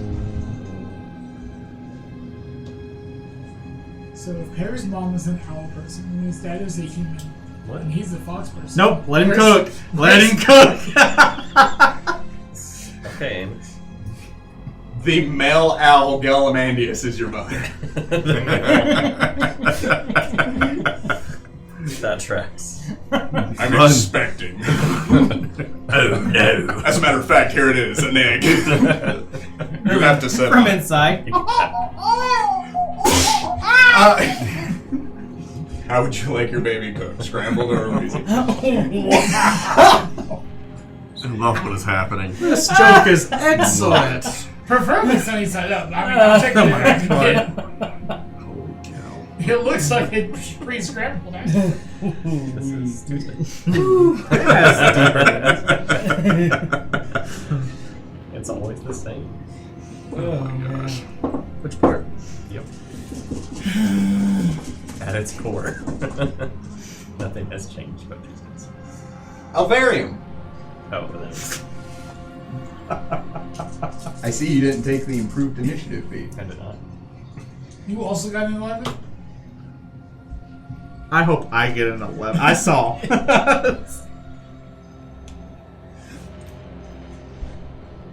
Across time, across dimensions, across worlds. 11 is just the initiative party. We all share one thing. 11. A warped sense of humor. Do what? A warped sense of humor. Always have what you would say. Yes, but no. As Alaman stands up holding this figure, the figure hits Alaman in the chest, knocking him back 10 feet as Galamandius catches the sorcerer and stumbles back. The shadowy figure turns to face all of you and says, I was going to kill your friend in his sleep, but now I have the pleasure of making you all watch me as I murder your friends! And he shapeshifts. Oh. God. Oh dear. He's a dragon. Go. Well, that got scary quick. Don't run, buddy. His scales are black. And in your studies, you know what a black dragon is. This is not a black dragon. The scales on a black dragon are more like the scales on a snake, where they're like shiny but kind of muted. The scales on this thing shimmer, almost as if you're looking into a living void of darkness.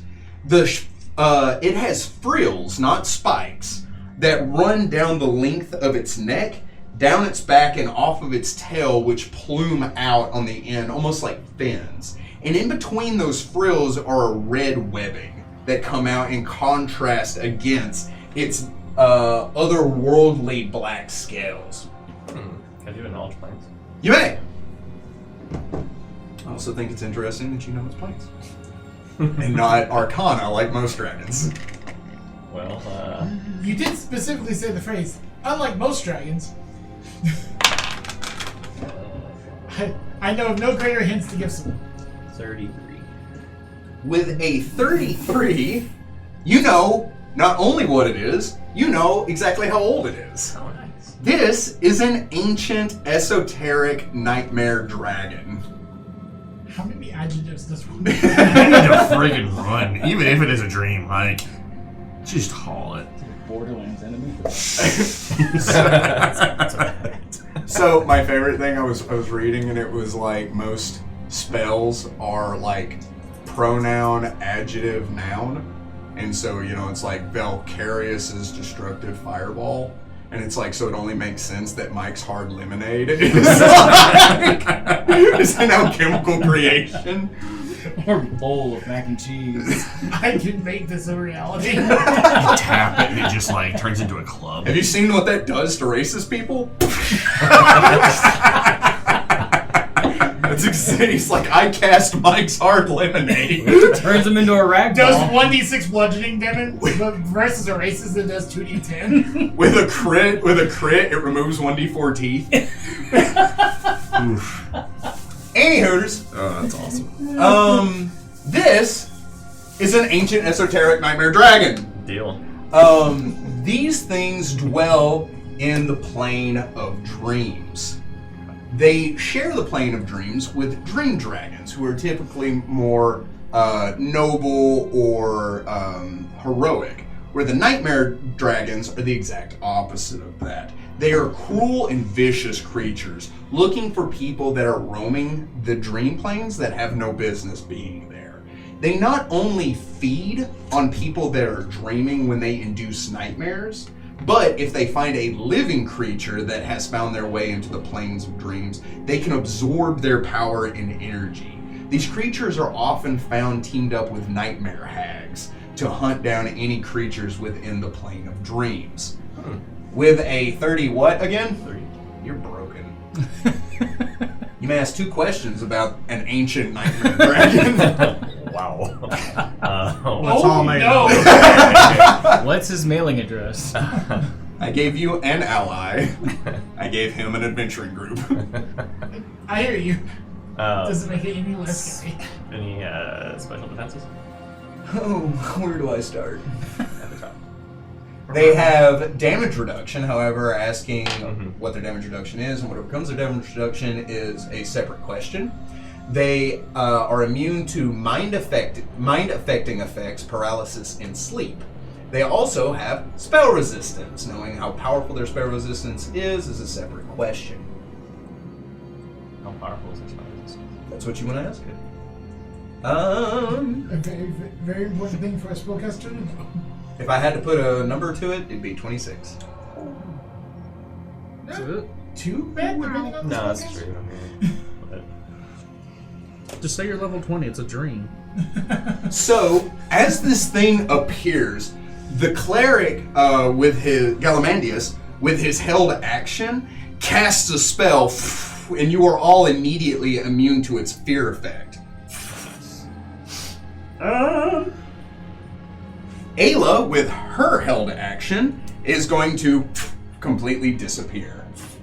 nice. Dinrook, with his held action, is going to charge it. Can I have a held action? Because I'm a dwarf. Can I have a held action? Dinrook runs to this thing, and as it grows in size, revealing its true form, he just sinks his axe into it.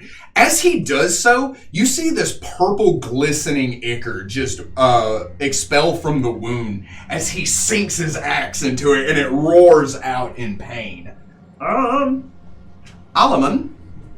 What is Alaman going to do? Sorry, I had things. You do get one. Calm down. I said Alaman. Alaman has so much going on right now.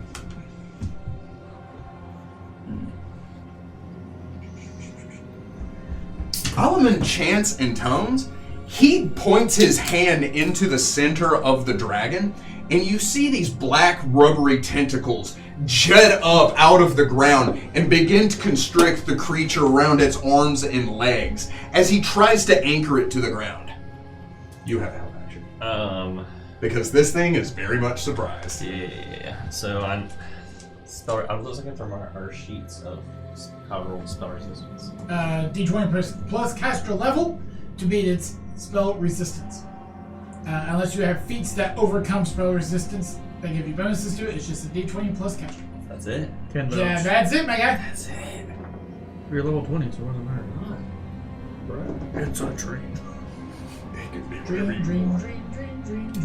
I mean, I'm going to try. You might be the only person that gets that reference right. Were you singing what I think you were singing? Uh-huh. Holy cow, I didn't know anyone else knew that song.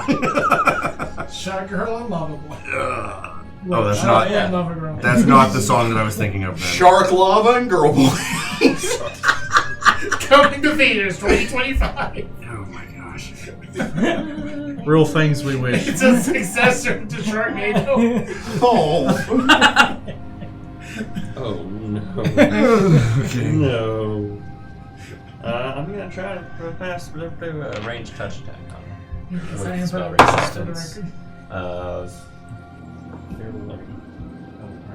No? 24. I don't think I get anything. Gross. Unless you have a feat that gives you stuff to overcome spell resistance. As previously stated. The thing that we all know you have. Beat, yes. So, chaining and toning, you point out at this creature. As your spell strikes it, just solid. It is way too big for you to miss. But fizzles and disappears. Yeah. Top of the round again. This dragon turns As it looks down at the dwarf, it opens its mouth as if it is going to just It's fine. engulf him. Why? What? Nothing changes? Okay. As it goes to engulf the dwarf in a single bite, when suddenly you see it stop and begin to shake its head, as you see wounds begin to open up on the side of its neck and across to the other side. You hear the sound of blades cutting into it, but see nothing as you hear the and it roars out. Galamandius chants and tones as he pulls his fist down, and you see a pillar of golden fire shoot down to engulf around the dragon, but in a similar situation, hits and then dissipates into nothing. Galamandius' eyes get kind of wide, and he say, "It may be stronger than we thought it was." Delaney, for your record, if you picked, depending on the favorite class, your certain spells may be casted as if you are a higher caster level. So, like, elemental sorcerers cast lightning spells as if they were 1 or 2 levels higher. But that doesn't matter for stories, overcoming story resistance. It does. Because you're Because you casting add that your spell caster as if level. you were caster levels higher before. Just a thing to note. Alaman says, "Well, I would have given this to Ayla, but she is somewhere else." As he stands up with his pipe, he chants and tones, he points. You see the dwarf begin to blur as he is a half a step faster than everyone else. Which is a whole step for him. Oh yeah. You would know. Thanks. Great mind think alike.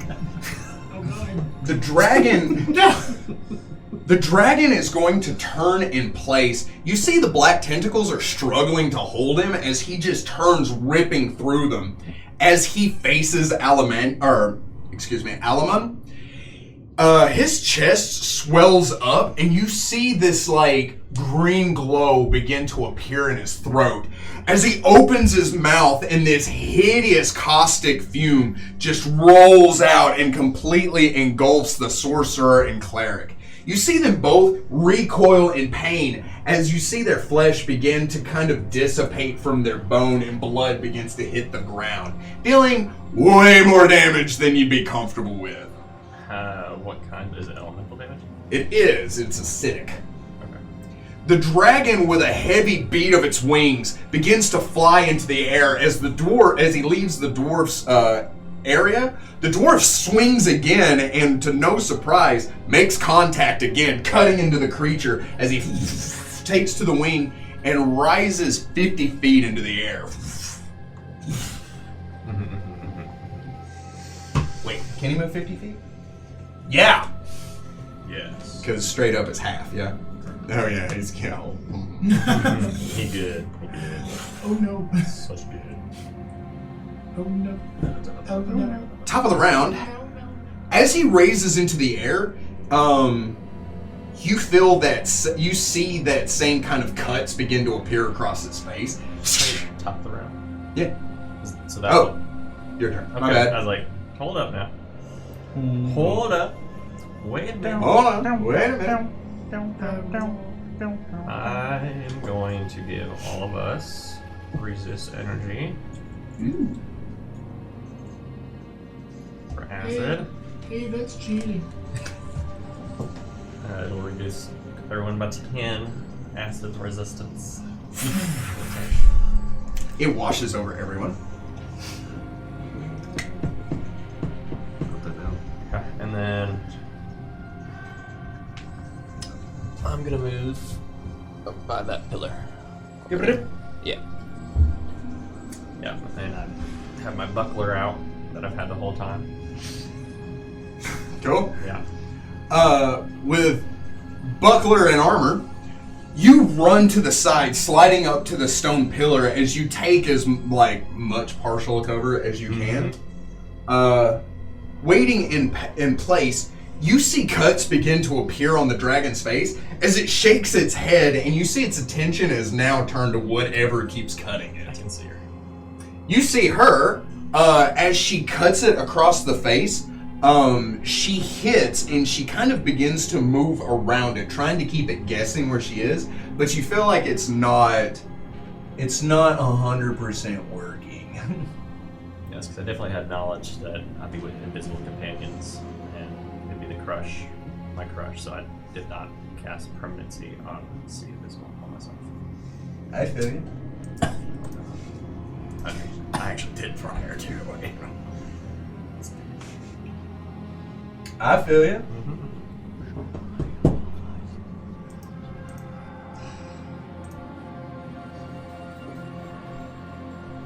I didn't think about spell resistance then. That'd have been a cool thing to think about. I'm glad I didn't have to worry about it. Galamandius, he presenting his holy symbol. This burst of positive energy washes over him and the sorcerer as you see their wounds heal, but not completely.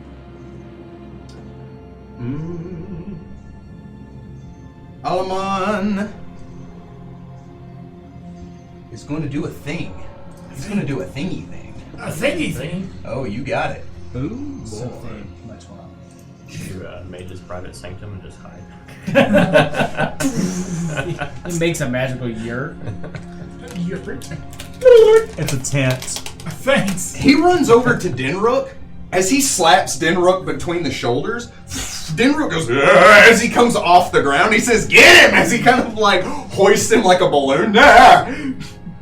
Just magic. Does it fly? Because I was thinking he was making him big. Fly he's or making- levitate? It's fly. Get him! Unfortunately, Dinrook has no skill points in that. But Alaman thinks this is hilarious. Does Fly give you 20 skill points? I think Fly gives you a bonus to Fly check. The dragon turns. As you hear it begin to chant and tone, it gestures with a clawed finger down at the dwarf and Alaman. You see this pink mist roll over both of them. You see Dinrook start to become sleepy, and then he's like, "Ugh," and he shakes it off, and you see Alaman go, and nothing happens. Oh. So dragon wasted that. Also provoked an attack of opportunity. As he chants in tone and he does that, you see another cut go across his face, but he doesn't seem super bothered by it, like it doesn't cut his concentration.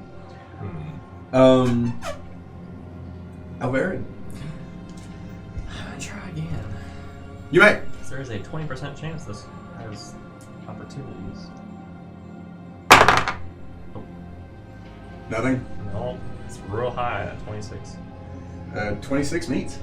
No, I was saying that 26 is really high. Oh, 26 is really high.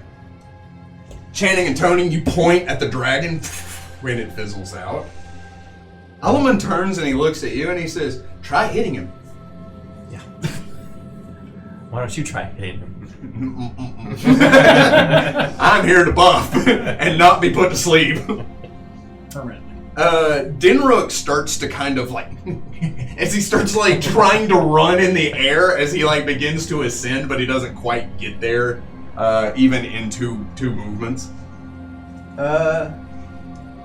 You see those cuts begin to appear around him again. You suddenly see a tear in one of his wings. He growls out as he looks to the side, and you can tell Ayla is trying to bring him down as she takes her kukri and just slashes into the fleshy webbing of his wing. Galamandius is going to chant and tone. He runs. Oh gosh, he'd have to be directly under him. He runs almost directly under the dragon.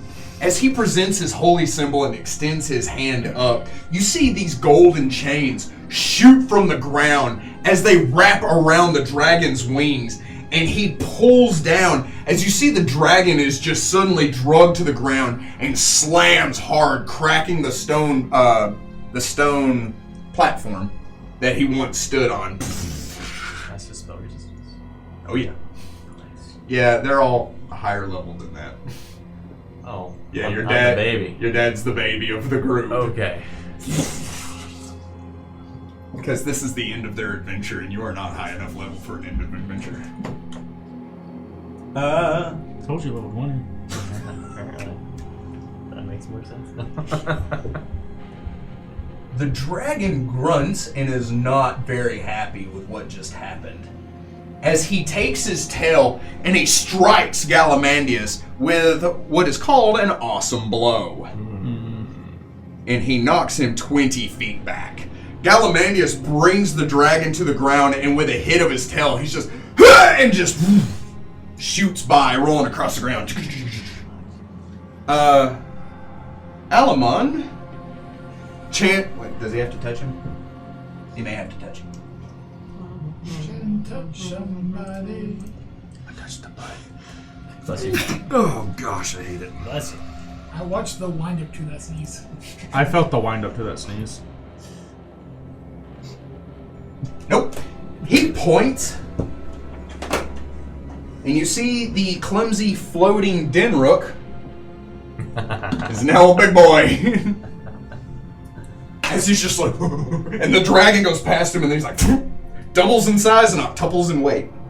But it doesn't affect him, he's fine. Macy's Steve.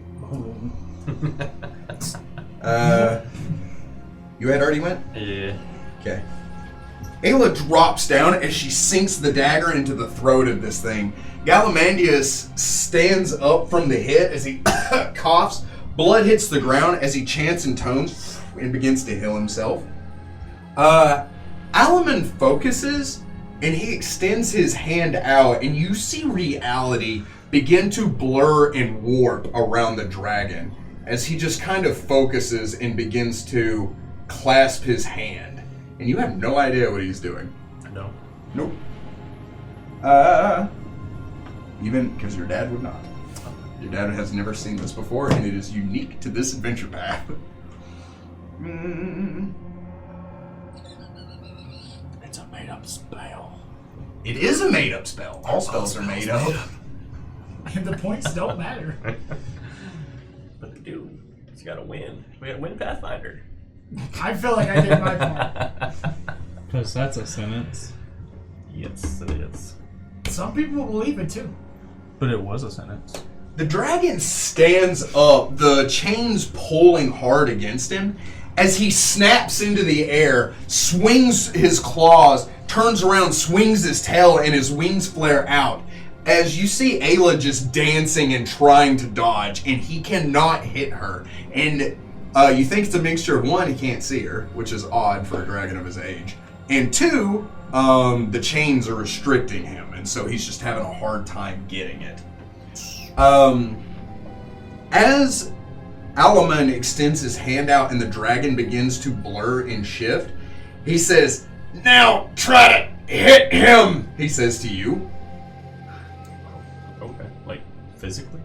Whatever. Okay. How does it affect his spell resistance? If you feel froggy hop.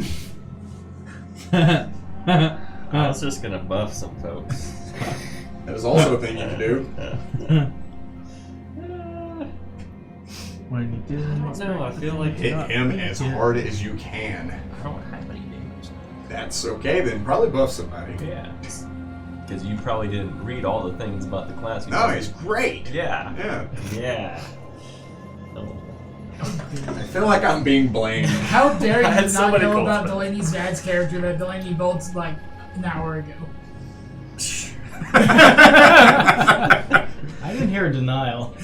It's That's like it. 2 hours ago at this point. Oh, I'm sorry. Let's give him a little bit of credit. Are doubling it.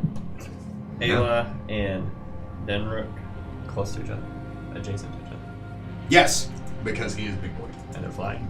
Yes, both of them. Okay. I use my cape to fly up there. This Bronx turns into wings. Yeah, let's cut that cape. And I give all three of us stone skin. It reduces up to 100 points of damage. Also gives you natural armor. Okay. It's only 10 per round, though. It's only 10 per round, though. 10 points. Maximum we can do Oh. is 100 total, but we can only do 10 per round. Or per hit. Promise. Once the spell has prevented 10 points of damage per caster level for a subject that spell's effect and for that subject.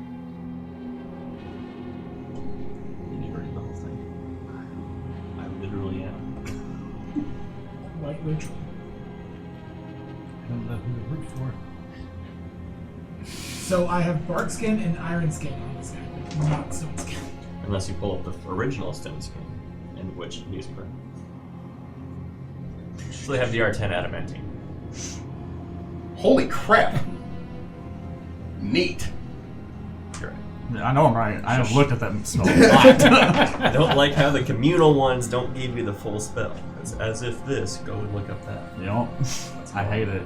Dinrook comes down, doubled in size as previously stated, with his much larger axe. As he sinks the blade into the back of this dragon's skull, the dragon roars out in pain as Dinrook just like sinks down into this thing, weighing its head to one side. But even still, Dinrook is like this tall compared to it.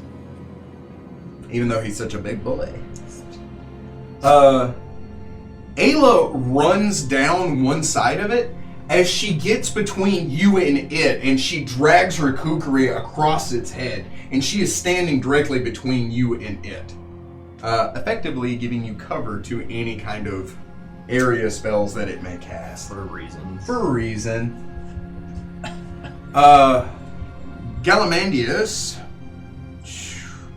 he's running out of things. Not really. Who? You got it. The bird jokes are real. They've only been around for Is that a over fish? a year now. Yeah, it's the sirens. You said it's real. The jokes. What is going on? You alright?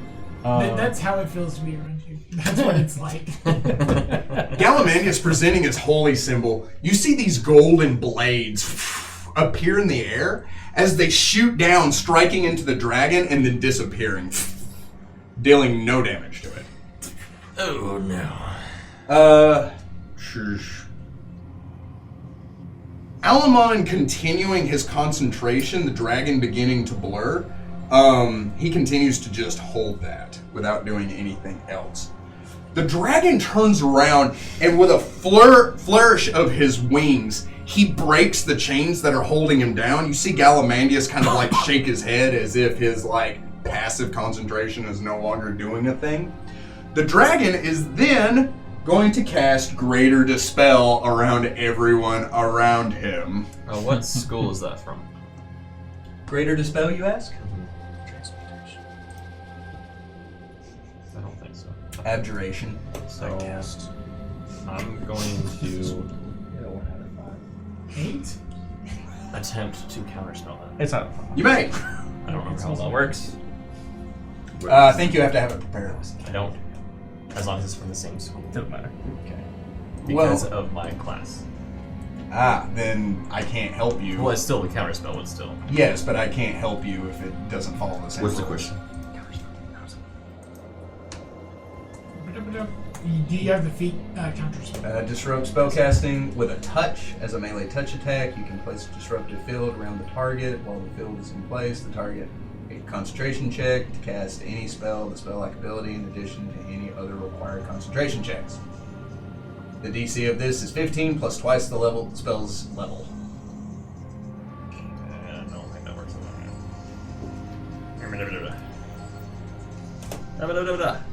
Pause for rules. Rules. Is it a ability or is it an actual spell? Elon.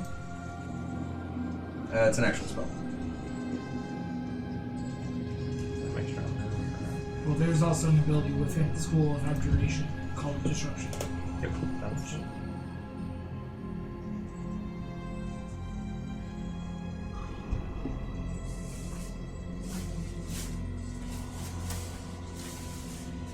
I feel like you're not eating that because of what I said earlier, Max. What? I straight up forgot it was there. Bird, I 100% forgot it was there. So you had to have done this as a melee touch check, and then in the future, if they try to cast in the Abjuration School magic. So right now I can't do anything. No. Because it's Because counterspell is something you prepare. It is. He has a special class feature where he can make a melee touch attack that causes the dragon to have like a holding counter spell action on it. Yeah, Okay. that's like his class specific thing. I got you. But I can't. Okay. So I don't. But he can. And then it didn't. As it bursts out, the dwarf Falls. Oh, and falls. level 12. Drops to the ground. Ayla becomes visible, but she does not drop to the ground. And you have a magic item. Magic item. Does it affect magic items? Depending on the caster level check you roll. That it rolled? Yeah, it has to roll a caster level check versus the item's caster level, and it doesn't. This does. It will temporarily disable the magic item. Pretty sure it's gonna. Probably. Considering what it is and what he rolled. 26. Yes. Sure. I So promise think the that's item is it's beating it. It's disabled for a minute. You hit the ground. How high off the ground were you? Featherfall. Hitting the ground, the dwarf kind of just biffs it. Hitting the ground, it's like, ah! Alvarian, you're up. Oh, I don't like this guy. Disintegrate. You got 2 blue and 1. 2 blue and 1? Yeah. Then you cancel. Sleepy sorcerer brought him into this world. We can take him back out. I'm going to attempt. How You far may. away from he is? How far from? You were 10 feet from him, Okay. which is in striking distance. To cast his spell. So I'm going to take a 5-foot step back. Just step right next to and that right pillar. next to that pillar that's become my friend. It's And my safe space. attempt to surpass. I imagine you're like, and then its tail goes, whoosh, and you're like, and over here. And fizzle. It fizzled. What do you touch? What was it? It is a polymorph. Fun. That would have been hilarious. You're like, become a rabbit! Please. So that you have floppy ears. Please. The dragon's just like, but nothing else changes. It's like, What? oh, it's hilariously terrifying. What? The bed knobs and broomsticks.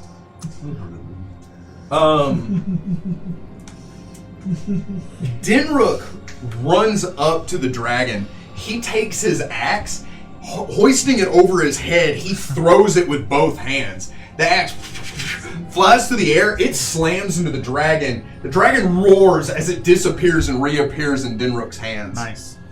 Ayla wants to do some things and stuff.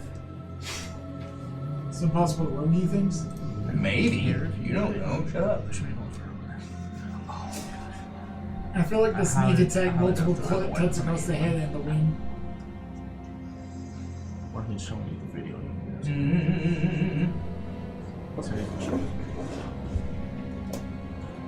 She can't get away from it fast enough to no. And she doesn't have her sneak attack anymore. Oh no. She's going to do a 4-round retreat.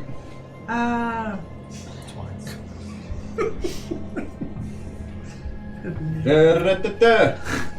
That's not a 4-round retreat. As she hides behind some of the runes and debris, she runs over, sliding to a stop. You and her can still make eye contact as she has her kukri in one hand and dagger in the other, and she looks at you and she says, "Okay." You're like, "Sure." Great. Nothing I do works, but yes. The one thing you did is Question. gone. Would I have known that this thing had what we were fighting ahead of time? Would he have known? I'll say yes. Okay. And I'll let you make appropriate changes until your turn. Okay. And it's That's not just great. one.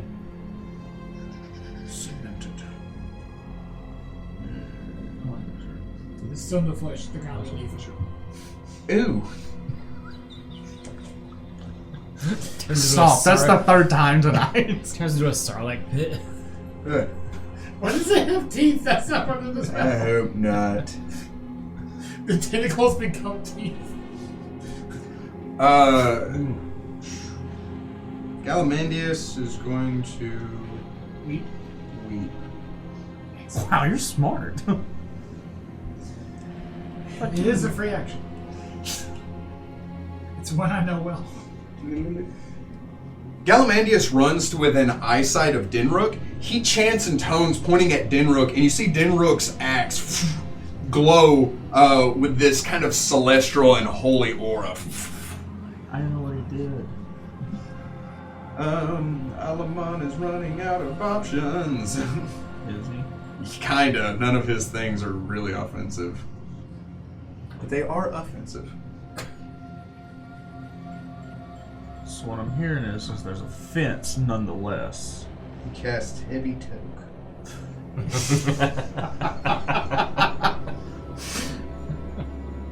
Like that is a thing. Because we got high. Because I got high. I didn't go to that. I went to fencing. He cast on guard. Cast on guard, he's got a +4 defense, and it's casting. He chants and tones. You see this massive sphere of fire just appear. He said, "Second boy, this is the sphere." Runs over to the dragon and kind of, but nothing happens. But it does stay there. He goes, "I tried." Yeah, I didn't know the feeling. The dragon reaches down. He bites onto Dinrook. As Dinrook cries out in pain, he falls backwards, and you hear this hideous crunch noise. Dinrook raises up into the mouth of this dragon as he grabs onto the dragon's snout, and you see blood begin to roll down the side of its face as it grapples Dinrook in its mouth and prepares an action on its next turn. Is it fire breath? Yeah. Elverum. He likes his dwarf real toasty. They are like marshmallow shaped. Yeah. I think more about that is how quick you thought of that, which means you thought of this before. It's not so much a burning as it is a melting, though. Yeah. Any funny ideas? I'll just keep trying. That 20% chance to hit him with something. Get it, my guy. You have a sword and a shield? Try to hit him. I don't want to get close to this thing. It's just a dream. Yeah, but it's not.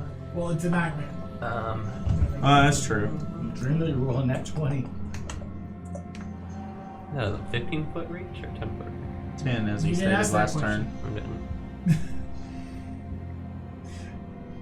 Some trial and error. Well, take a 5-foot first of all, he step cast to a go spell to the last time diagonal, 15 feet or away. no? He would have been smacked This if way? he had Yeah. 15 foot reach. I'm gonna say no. Because that's difficult terrain. You can go the long way. And it's also obscured. As it were by great clouds. Ah. Then I will use a swift action You to don't know what that's from, you should. give my allies my shield bonus.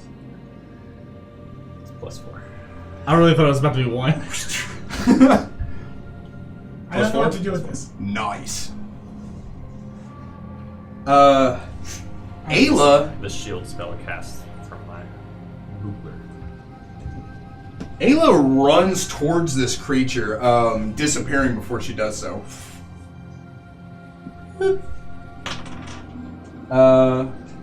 Galamandius looks up at the dwarf. He says, "We have to save Dinrook!" As he chants and casts a heal spell on Dinrook, you see the kind of green glow wash over Dinrook, but you hear him scream out in pain as the dragon sinks his teeth deeper into Dinrook's lower half. There's about to be 2 different. Oh, that would remove that stone skin, wouldn't The counter? Yeah. Great spell. it? Yeah. That. Alaman looks like he's beginning to panic. He looks around, you see that sleepy kind of expression on his face washes away. As he looks around and he goes, he chants and tones, he extends his hand out. You see the dragon begin to shift as if it's fading away from the material plane, and then it fails. He grunts in frustration, as if he tried to banish it. Oh, I thought we wanted it to stay here. You did, but right now it's tearing into Dinrook. And he's trying to save his friend. Gotcha. The dragon raises up, and it is going to use a neat little ability that it has. Swallow. Not swallow, crush. I thought you was about to say in hell.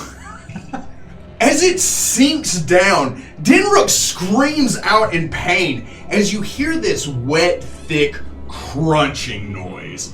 He reaches out and he grabs hold of the dragon's maw.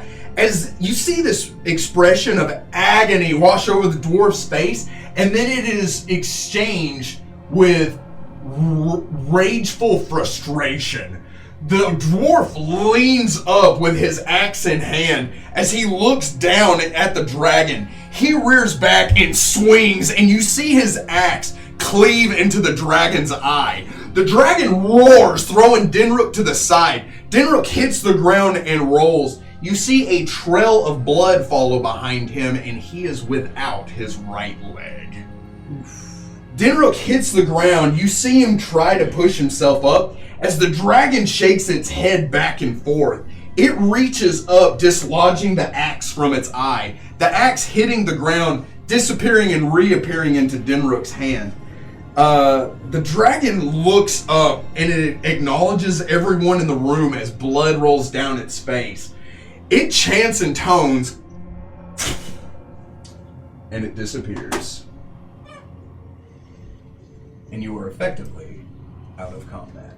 That would have changed a lot of things. Is Denmark That changes my next move. So is Denmark now a small creature? You're mean. He lost 20 pounds overnight. Trying to cast dimensional anchor. Oh, to hold it in place. Let's keep it here. Sounds like a great idea. Galamandius runs over to Dinrook as he chants in tones. Dinrook looks down at it as you see the stump of a leg begin to heal, just severed just below the knee. He begins to heal. Dinrook reaches over and grabs Galamandius. He says, "Where is he? Where did he go?" He says, "He's gone, calm down." He says, "Alaman, you useless sorcerer, bring him back!" Alaman says, no, we're not. We're not doing that. He says, "I thought that would be a good idea." It wasn't. Galamandius says, "This is still something that we need to deal with." Ayla floats down to the ground. She walks up next to your father as you are once again in third person. She extends a hand out, touching him on the shoulder. She says, "You all right?" He says, "You all right?" The dwarf looks over at your father. He says, "You're useless!" He says, "None of your spells worked! You couldn't even touch him!" Galamandius says, "That is unfair," as he presses the holy symbol into his thigh. Argh! He says, "We all had difficulty hitting him." He says, "I didn't!" And he says, "Yeah, and look what it cost you." As he ceases the bleeding and heals it, but seems not powerful enough to restore his leg to where it once was. Galamandius takes a step back, and it's in this moment that you begin to feel that maybe Galamandius is like the leader of this group. As he steps forward and he says, "This doesn't change the fact that we need to find the other keys." Alaman says, "Correct. However, with that thing looming about in our dreams, we're just as in much danger here as we are asleep." Galamandius says, "Yes." He says, "Your wards have been able to keep him at bay long enough." He says, "We just need to do that until we can find these last two keys." He says, "We don't even know where they are." He says, "The brains of the operation," he gestures towards your father again. He says, "is next to useless ever since we got in this cave." Ayla says, "Yeah, but he did find the other 3 keys for us, and all you've been is a jabbering tank." She says, "A rock that can walk. And now that that's gone, you're nothing but a rock," she says. He grunts as he kind of hobbles up to his leg. Galamandius says, "That is a problem. Our muscle is hurt." He says, "I'm not hurt. You healed me well enough, I can keep going." Galamandius regards him like he's a moron, right? He says we need to take this time to figure out what we're going to do next, where we need to go from here. He says, Hawthorne told us where this place was and how to get to it. He says, but with that thing trailing us every step of the way, we're as good as dead until we can find it. As he says that, he says, there's no sense in sleeping, at least not after everything we've done here. We need to get Dinrook back to the surface. Back to the surface? What are you talking about? He says, you're useless to us, Dinrook. And that, like, coming from Galamandius, it's like he's frustrated with Dinrook and he just states that plainly. Dinrook says, useless! He starts screaming at him. The group begins to squabble, and the only two that aren't kind of, even Alaman is kind of like, you need to listen to the cleric. As they begin to squabble, Ayla steps next to your father as she looks at him and she says, it's not your fault. She says, that thing was way more powerful than we thought. Dinrook did send it back to where it came, she says, but if Galamandius isn't going to heal his leg, I don't know what we're going to do about it. Your father begins to kind of recess in thought, and this is something that you have seen him do. When like you would think his emotions get ahead of him, it seems like he can just block that out. And it seems that's what he's doing in this moment. He says, I think I have an idea. He says, follow me. He takes her by the hand. As they turn and begin to run towards the open cavern, as they walk off, you don't follow them. And the farther from you they get, the weaker your hold on this vision starts to become as you open your eyes and realize you are locked in a cage, in a cove, under an island, surrounded by pirates. But more importantly, you're friends. And we're going to take a small break. We'll be back in just a moment. Yay! I have to pee so bad I think I may explode.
Are we dumbing? We're dumbing. And we're dumb. Sometimes the most funny intros. Womp womp. So, Lastly, but not leastly, I forgot we totally need the map back up. That was asked prior to, and you're like, nah. Yeah, well, I forgot. I'm sorry. Do I need the map? No, we good. No, we don't need the map. No, We don't need the map. It makes me sad. Let's My take only that thing away. requires a map. Let's take this back over here. Or does it? For a tick. I don't know. It just sounds good. You are in a circular arena. That's it. GG. I'm going in that corner. I'm going to go that way and beat that There is man's no face corner. in. So close. Stands against wall. There's also an infinite number of corners if you really want to look at it. Okay, let's get technical. I'm always in a The corner. Hounds Let's Tendrils are get just all over technical. that. Technical. Sorry, we are back though. Just Sort of. yeah, sort of back. Hang on. Prematurely back? What did I name this? Friggin' not that. The fun room? Maybe. Oh God, please no. Bone crabs, castle, cave, Bone crabs? I We know went what in that fight one. that was. dire rat, Been there. farm, Yep. graveyard, Nightmare Dragon. Well, you've been to all of these so far. Did you save it? Do what? Did you save it? I hope so. Oh, that'd be a Oh, real this big is, yeah. stream. This wouldn't be. Is it? Did I put it in the other one? Sorry. We are back though. Van Kaskerkin. I'm sorry, the what? You heard me. He didn't I say it. didn't. That's not what I Because wanted. you said letters, numbers, and consonants in a row, and I don't know what any of those are. He speaks algebra. Or calculus? Entertain the people, everyone, while I do this. Ba-ba-ba-da-ba-da-ba. Oh, I almost messed up. I can't even do it! That's how this works! The multiplication spell. It's like it's gotta go.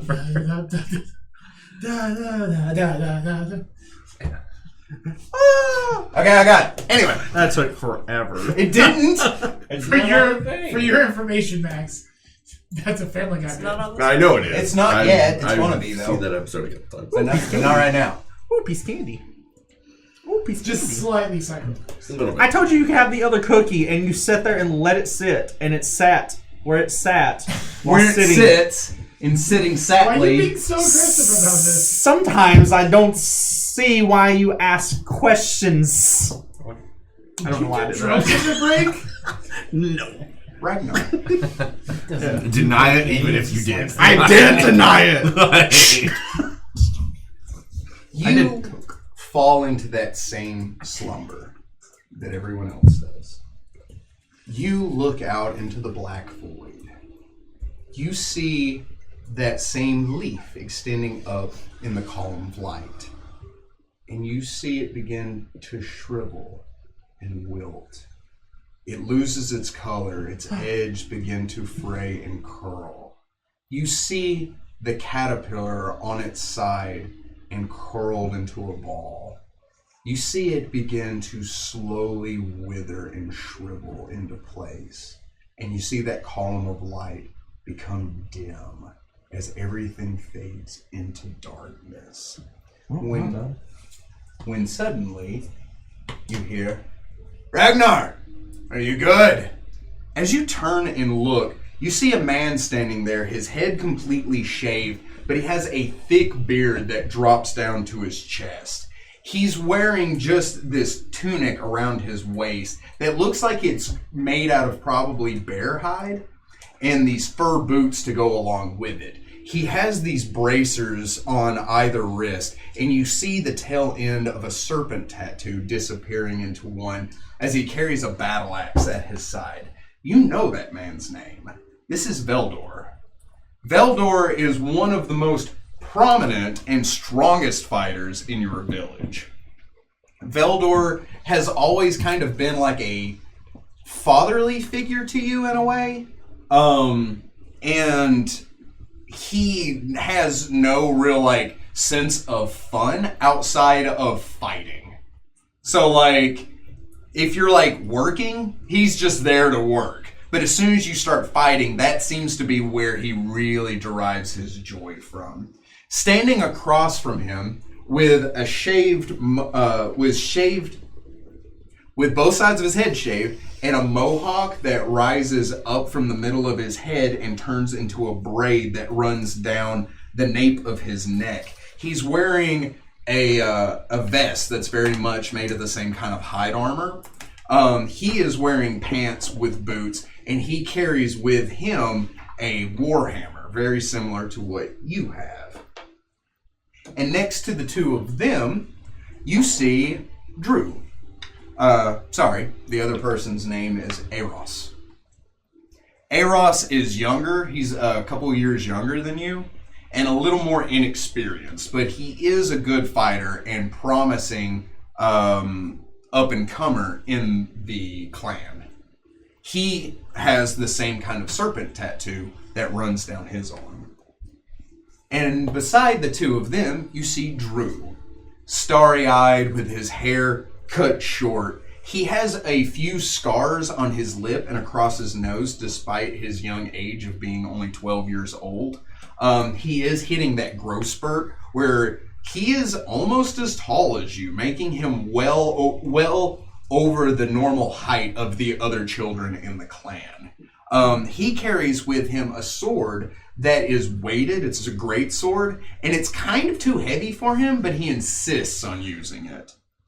Valdor looks at you and he says, "Are you good?" Yeah. You look around, the cold, bitter air of the mountain washes over you as you look out at what looks to be a winter evening. The sky is gray, the trees are void of vegetation, and the ground is that kind of darkened gray. You see crows flying above you and you hear their caws as you are approaching the village where you have been paid to secure. Valdor says, "Well, let's go. Lead the way." All right. So I start to head towards the village, leading the way. He walks a few steps off to one side, and Valdor has allowed you to take the lead in a few missions before, this being no exception, but this is the first time he has allowed your younger brother, Drew, to come with you. Drew is only a few steps behind you, and he knows not to speak unless spoken to. But you can tell he has that boyish excitement of being with his older brother and like experiencing something like this. And so Drew is just kind of doing like a cute little hop behind you as he's holding his sword in both hands. Eros looks down at him and he says, "Put that thing away, we're not using it yet." And he says, "Well, you never know." He says something, a dire bear. He like Drew swings it. Listen. Yeah. He like straps it back onto his back. Thank you. You begin to walk towards the village, and as you approach it, you see a few kind of like farmhouses off to the side that are on the outskirts of the village. The farmhouses look derelict, falling apart, and something you notice, the crows are flying above, but none have landed near or around this area. You see them circling in wide gears, but none of them are on the ground or perched on the trees. You begin to walk towards this village, and you see off to the side a horse laying on the ground, and it looks like it's been completely torn apart. Valdor steps over as he looks down at it. He says, "What do you think, Ragnar?" He says, "Wild animals?" You can roll me a heal check if you'd like.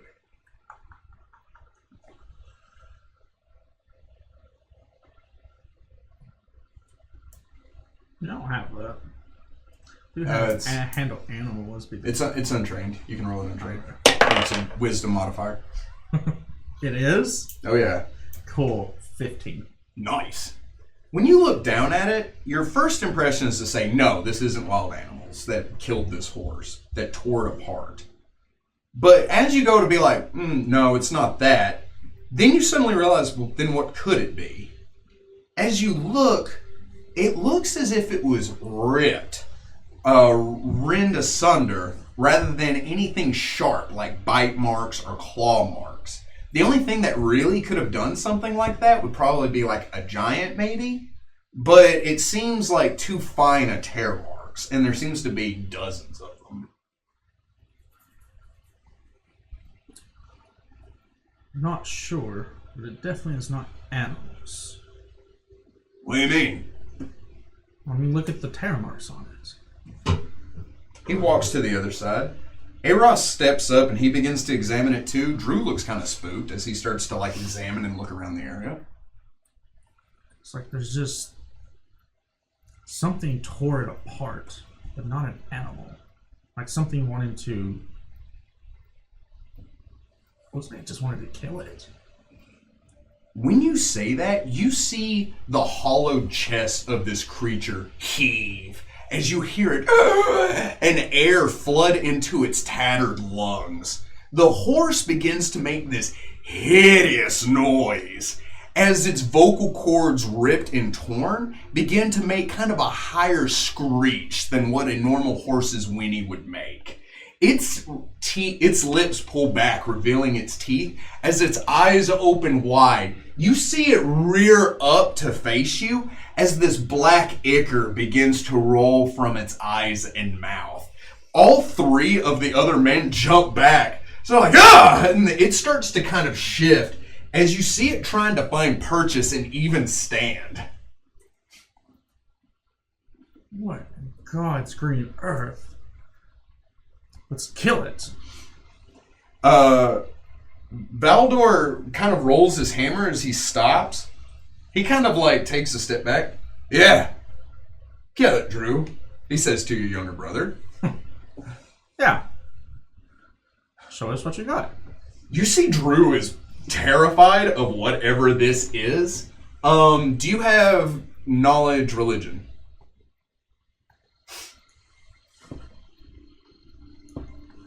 Will a 10 work? So, without any trained skill in religion, you look at this horse and you're like, that is an undead horse. Yeah. Yeah.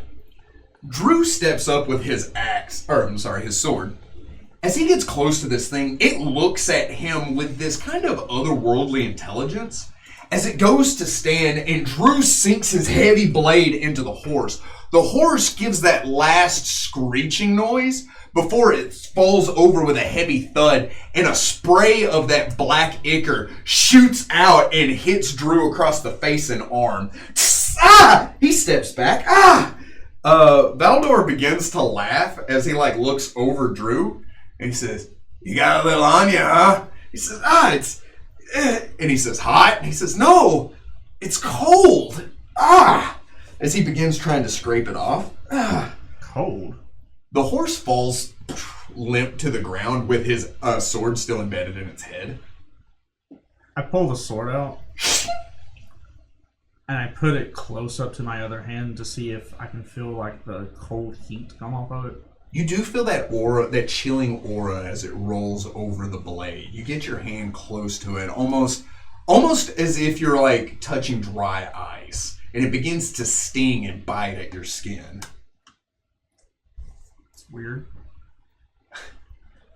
He says, sorry, I'll be more careful next time, he says, extending his hand for his sword. You're fine. I fling it off if I can, like down to the side, and then hand it back to him. You alright? Yeah, I'm fine. You gonna cry? No. It just surprised me is all. That's what they usually say on their first time. Let's go. You begin to walk towards the village, and as you do so, it is eerily silent. The village is completely void of people or animals, and more than that, there's no sign of any activity whatsoever. The doors are shut, the shutters are locked. You don't see, discarded tools or overturned wagons or anything like that. The area is simply void. You begin to head down the main street of this village, just kind of looking from side to side as you do so. Eros says, "Where is everybody? There's nobody here."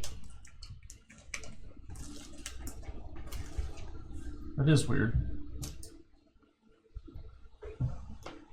Veldor, it did say that they needed... His character's over there.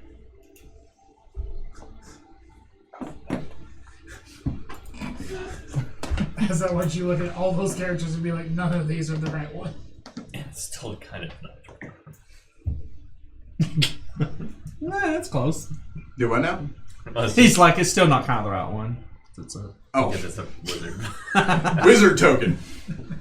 I said, Vildor, you did say that this village did send out a help request for a monster, correct? He nods. He says, "Aye." It was a few days ago. He says as he looks around. Maybe they evacuated. Did it give a specific to the type of creature? No, they said that there was something eerie in a cave. It was the words. A sound, a noise nearby. They said they thought something was taking up residence and all we'd have to do is clear it. I suggest we find the cave. Maybe we'll find out what's chased all these people off. Yeah, maybe it scared them out of town for a bit. Drew says, "There's somebody." You see a door open up as you see a middle-aged man step out of his house. He's wearing just kind of a cambric shirt, regular trousers. He's barefoot, and his feet look like they're tattered. Like they have long since been rubbed raw and are bleeding as he walks out onto the cold, frozen ground. He takes a few steps as he looks at you with these pitch black eyes. That same ichor rolling down both ends of his eyes, out of his nose and down his ears. Drew takes a step back. It's like the horse. Maybe he's undead, Drew says as he holds his sword. Maybe. Sir! No response. He tilts his head regarding you. Do you know other quests to get rid of this sound for the village? Yes, he says in just a plain voice. Another door opens as you see yet another villager step out.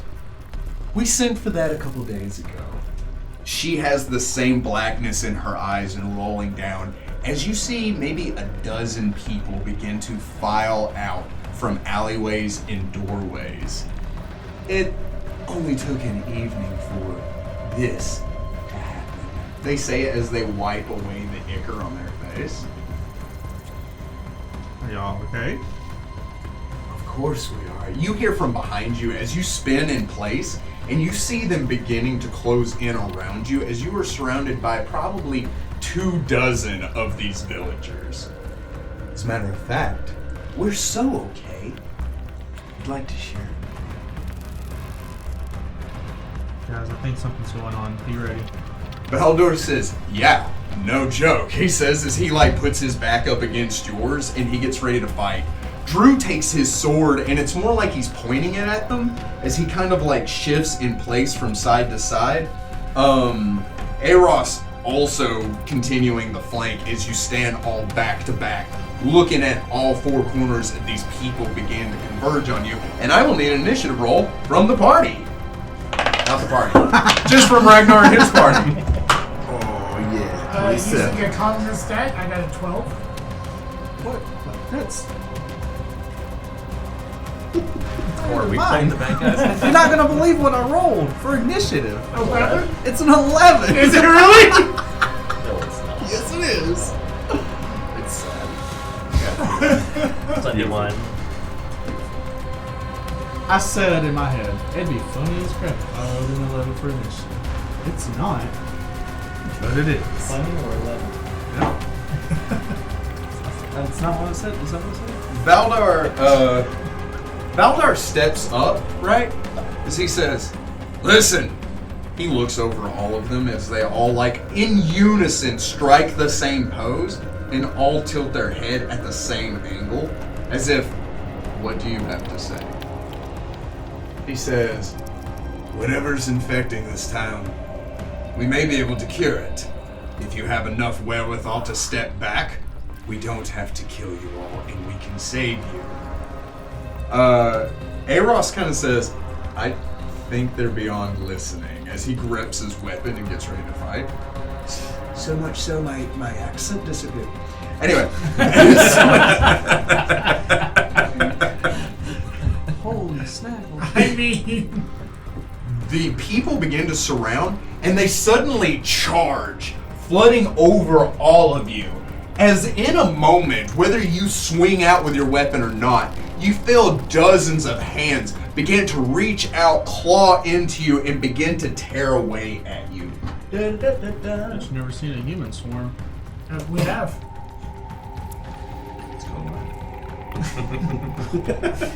What's that? It's what you keep up your sleeves.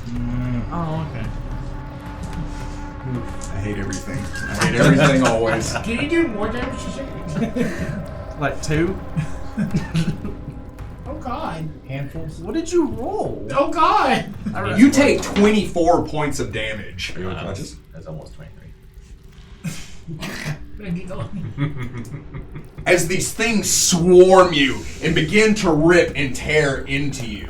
You see your companions turn as they begin just swinging into this horde.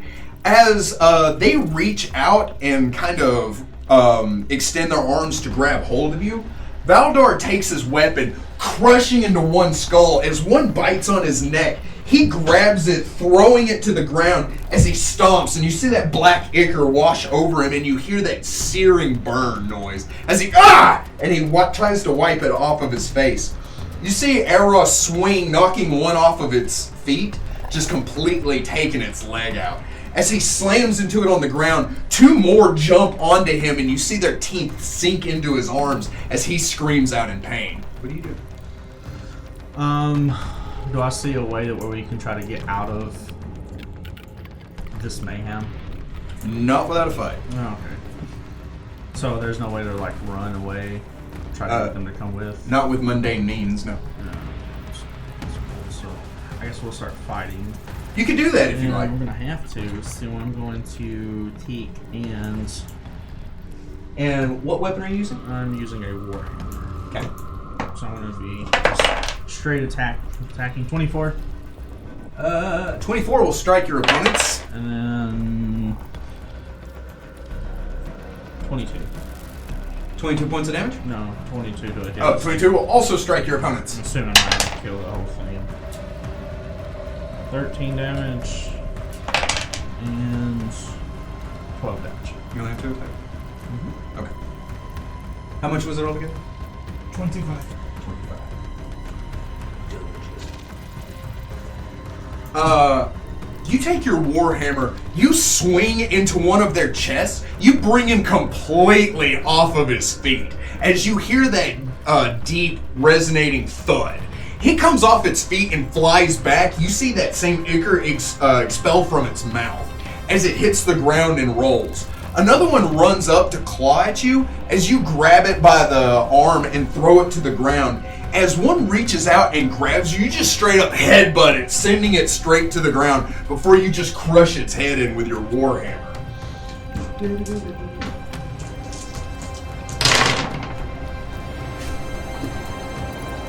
I am you I got you. in reverse. Oh no. I like that.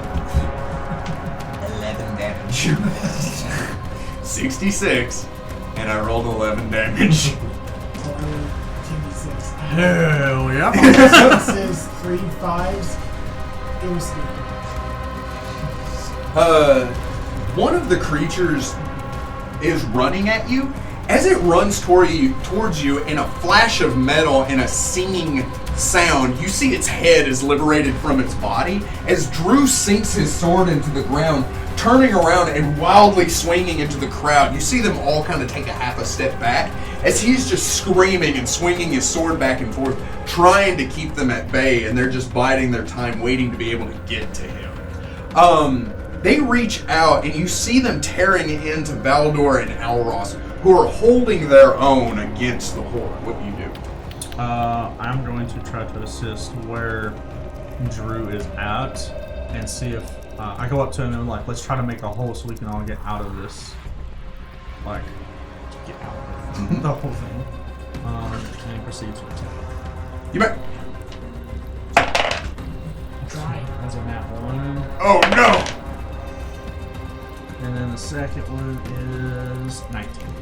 19? 19 will strike your opponent. Then that will be 13 damage. Okay.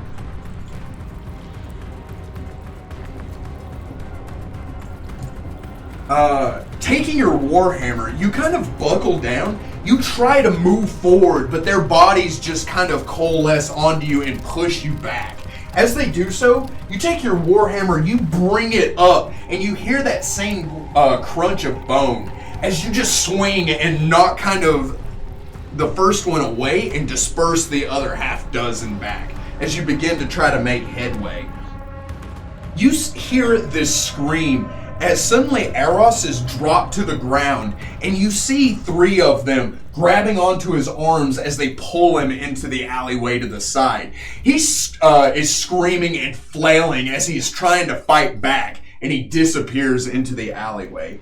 Valdor takes your lead as he watches Eros disappear, but he knows he can't pursue him. He looks to you as he runs up beside you and swings into the horde the same time that you are, Drew having your back as the 2 of you begin to spearhead into the crowd and Drew keeping them from hitting you in the back. And that's what we're going to continue to do until we can kind of... Depends on how much damage you do this round. Yeah.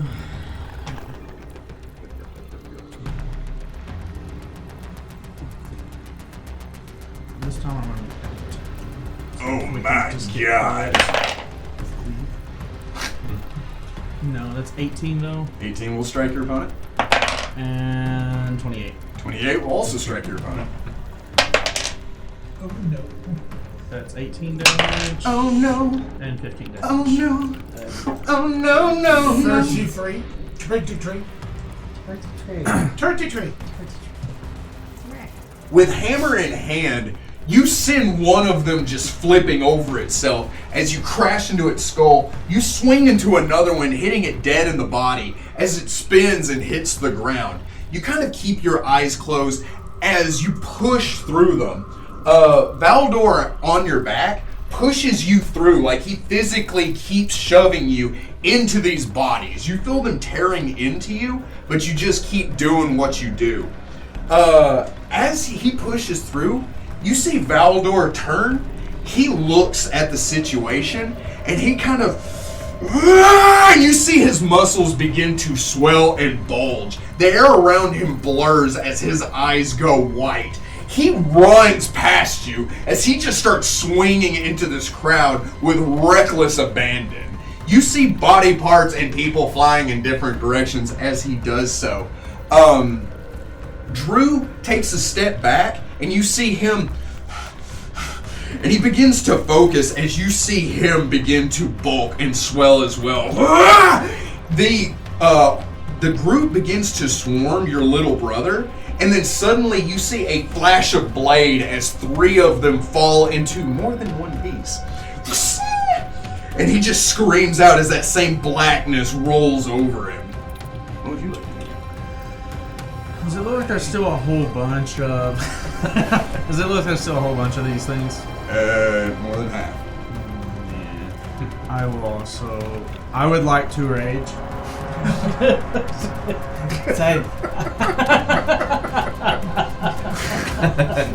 How to get hints from the DM. I would like to rage. Well, there's a reason. It's almost as good as season 2.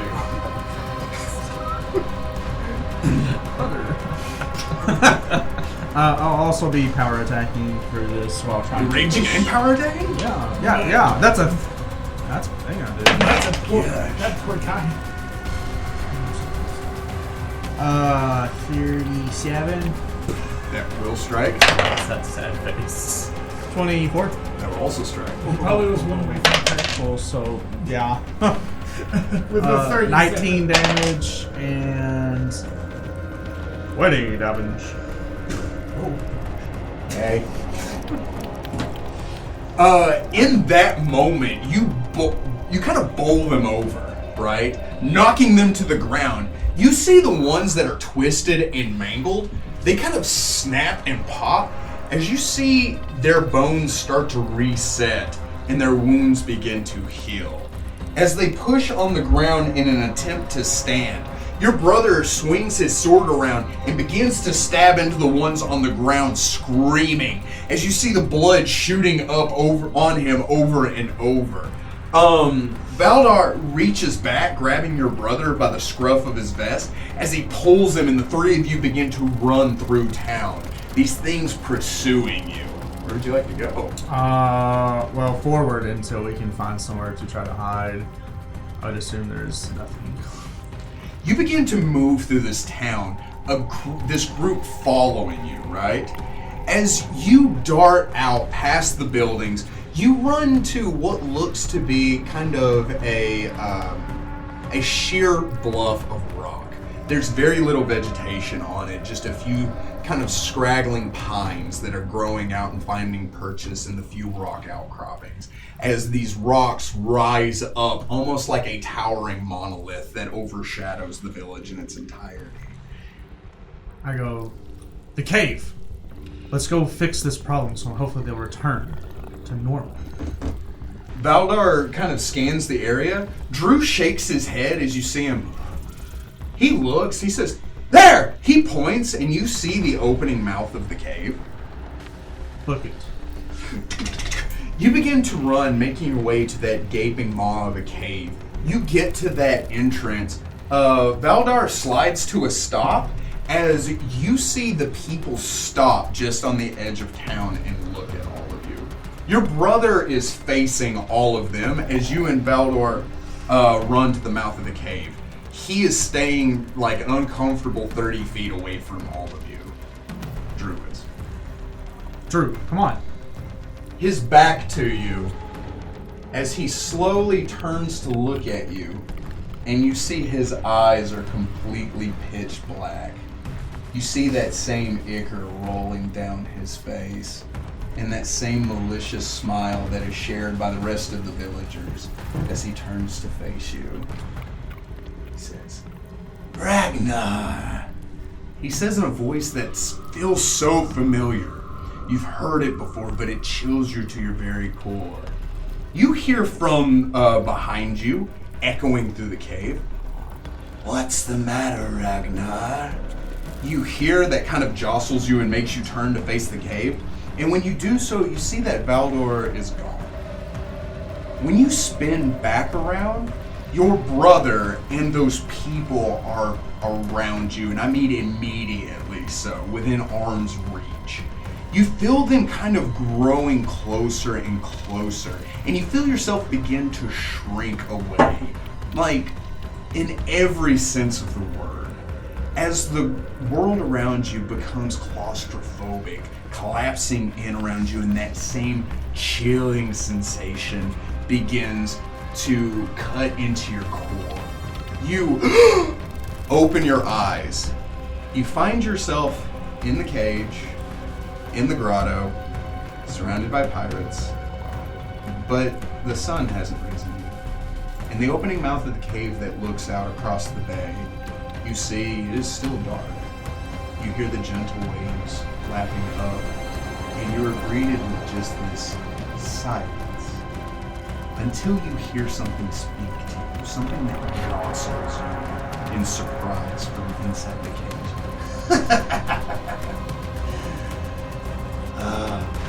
He reminds you a lot of Drew, doesn't he?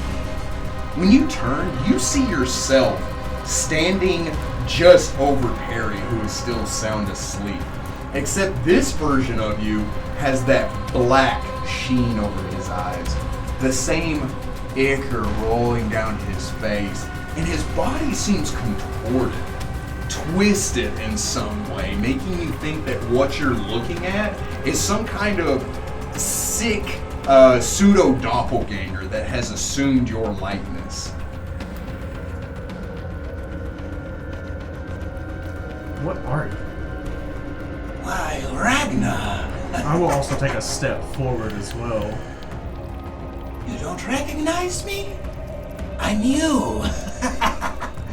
But I'm all the best parts of you, Ragnar. I'm what kept you alive back then. I am what got you out of that village. I'm what kept your arm when the rest of your clan turned on you and tried to kill you. He presents the arm, pulling down those bandages and showing the tattoo. Yes, that reminder of what you thought was your family, Ragnar, when they turned on you and left you all alone. I was there, helping you. I helped you when the bandits attacked. I helped you in the Cobalt Cave. And then, ever since we scared poor little Perry, you have been ignoring me! You have not helped me. Oh, but I have, Ragnar. No. Hasn't it been kind of strange how quickly you've been healing from your wounds? The fact that you have these small little talents that you've never noticed before that only seem to be getting stronger as time goes on. That's me, Ragnar. No, I look around as if there's got to be somebody casting a spell. I was like, this can't be real. This is something sinister. He reaches up and he lays his hands on your face, that ichor rolling down you as if it's pouring from the very orifices of his fingernails. He says, it is real, Ragnar. It is, and you need to embrace it. We can be more powerful if you'll just accept what we are. I can protect you. More importantly, His arm, you hear it pop and crackle, as from the wrist, the knuckles of his fingers, the bend of his elbow and his shoulder pops and extends out 10 feet and reaches over Perry, barely touching him. we can protect him. Do not touch him. We can be this group's defender. Something you were never given when you were just a little boy, Ragnar. But you've aspired to be so strong, and now you have it. If this is real, if what you're saying is accurate, then I have to get rid of it. Really? And how would you do that, Ragnar? Because I have a secret. We are the same, you and I. I'm not a separate being that you can simply discard. Some scraps on a plate to feed to a dog. I am you, Ragnar. And if you want to kill me, you'd have to kill yourself.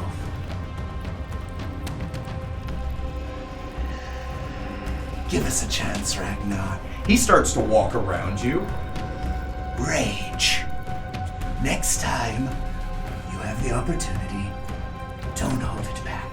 Don't hide what we are. Rage. And show them what you're truly capable of. From what you're saying, that would be what work. What we're capable of. I don't know you're not going to hurt any of my friends. He puts his finger on your chest.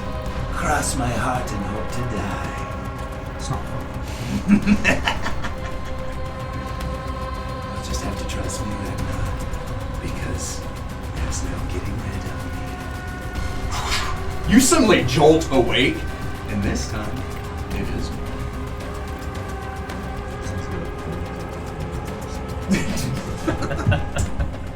Some parlor trick and echo we have it out of Louisiana. Nothing to worry about. Yes. You old man didn't even waste my time. I don't know how much of that we can sing. That's it. We have hit the limit. I think we might have hit the limit before I said anything. Like, it was intense. I wanted to look at Shane and go, well, go on, kick your ass. I considered taking a swing at it. You shut up or I'm going to kick my ass so hard. A madman, Your Honor. A pathetic fool at the end of this pitiful road. That's so seems like a bit what? bit too much. So, as you all begin to awake, arise and stir in your own little newfound home, That's Isaac waking up. It's just like, Damon, you wake up feeling fresh and rested. Oh, Jesus Christ. As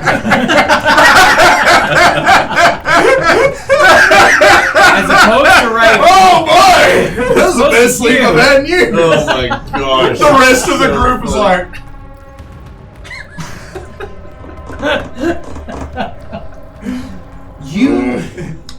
You are a little put off by the vision that you've had. But even then, you're like, that was weird, and you kind of like try to shake it away, right? But aside from that, physically you feel fine. You look around at your companions. Dr. Tone, I imagine, is sitting there, and he would wake up with a kind of look on his face. Perry would kind of slowly stir and open his eyes with like a... Have more questions. Yeah, we're than like, ever I didn't before. answer anything. Manzarek with a new look of determination on his face, and Ragnar would jolt up in like a cold sweat. What do you want? Morning already? yeah. Real quick, I'm not saying this. Is anybody like still suffering ability damage? You're definitely saying this. No, because the spell, it wears off when you get a long rest. Okay, cool. Yes. Just want to make sure. Yeah. So everybody's back to normal. Shall we take a rest, basically? Yeah. Basically. Need to remember not to be on that version of me. Yeah. It's a powerful trap, but it's easily cured. That's kind of its like exchange. It depends on what you're talking about. The physical or the mental abilities. I didn't say that out loud. Sure. I specifically said I said I'm answering a question I asked myself. So the mental. I don't know what's happening anymore. I was like role playing. Y'all are like, nah. We need to see a therapist first. I look over at Delaney is having trouble. I look over at Ray Otto and I'm just like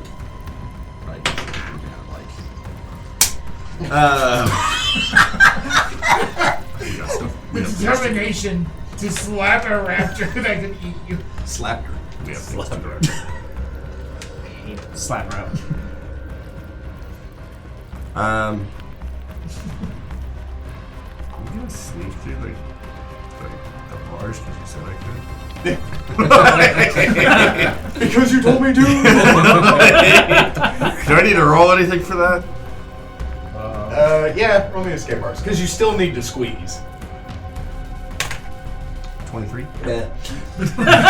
So you walk up to the bars and you're like, you get like your canteen and you're like, and you suddenly become moist through your skin. You're like, Get on the other side. Neat trick. Ray Otto just kind of like, have you seen that video of the border collie that walks through the dog fence and it looks like he phases through it? Yeah. Hello. Yeah. It's C1000. Just Yeah, because he like walks through, gets a ball, turns around, walks through again, and they're like. So Ray Otto kind of does that. He's just like, I immediately thought of the rhino, the baby rhino. oh, Like, the most dangerous animal. Oh my god! So I personally built this enclosure. Oh my god. The frog and the raptor are out. Alright. Harry, I need you to give me a quick as a matter lesson on how to pick a lock. I imagine you're just kind of like, he's on the other side of the bars. Why do you not know how to pick a lock? You seem like the kind of person that picks locks. That's Offended offensive. by that. You shouldn't be. But also, here's what you do. Other things. I can help him pick the lock. You hear from the cat folk that's watching you from the lock. God, that's not scary at all. Can you pick a lock? I can. Or do you lock? Yeah, sure. You have He jumps down. He produces a key. Well, thank you. That was a whole lot easier than I thought it was. I was just like, he can go like this to everybody. As you do that, you see the gnoll walk up followed closely by the tiefling. Okay. And to your surprise, you see the serpent folk that you had seen during the council walking with them. The gnoll steps up and she goes, and she like produces her battle axe. She goes, "They're escaping." She looks up at the cat folk. "They're escaping, right?" And he goes, "I think so. You should probably kill them." Here we go. The tiefling says, "Stop." And she's like frustrated, right? No, I see. I'm like, wait. I want to see how this plays out. No. Dr. Tone's just like, "Get him!" That's funny. I didn't sleep too well. I needed about 4 more hours. It's too early for this. The serpent folk. Give me just a second. I will look at her and see if she is a wizard. A wizard. That's not Esmeralda, is it? A wizard lizard? Is that Esmeralda? No, it's the tiefling. Yeah. Yeah, Thesmeralda is the tiefling. Yes. Meryl? A wizard. No, Meryl is the human captain.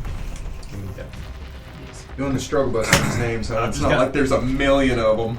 As he pulls up an entire page and a quarter. How about you mind your own business? Zeltilrum. If you sacrifice a lot, Because you say Oh, he, yeah. and I correct you to does that she. make it tragic magic? Tear. Boom. I have the name right. It's spelled with an S, by the way. I have Is a there- lot of letters on this page, and I don't Sort see of where an X can go at all. holding the skull. The skull looks at Zeltilrum. She looks and she goes, Yours? "The tiefling and the boy. We want to speak with them." The tiefling says, Just us? "Yes." What Okay. for? Desmeralda says, There's "The sense tiefling motive. and the boy." You may. Because one Sounds like ensure that he's not in A danger. wise thing to do. I just wanted I to. thought that was a 1. 24. That's a 15. I don't worry about me. Okay. I asked what for. With your sense motives, they are not in trouble. The fact that Thesmerella has come here with another spellcaster, and she's like bringing her and was like, "We need to talk to you two." It seems like they're very curious and they need something. And the fact that they were like, "We want to talk to them."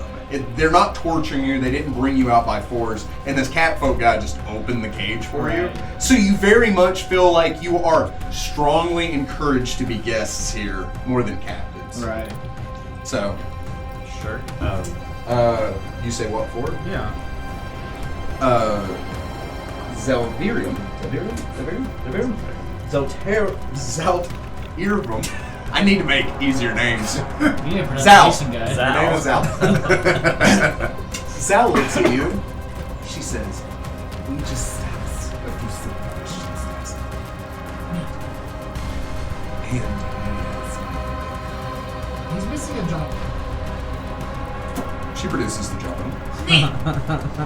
Is it the same Java we saw that did the recording? She pushes the molar, and it has that same conversation with him.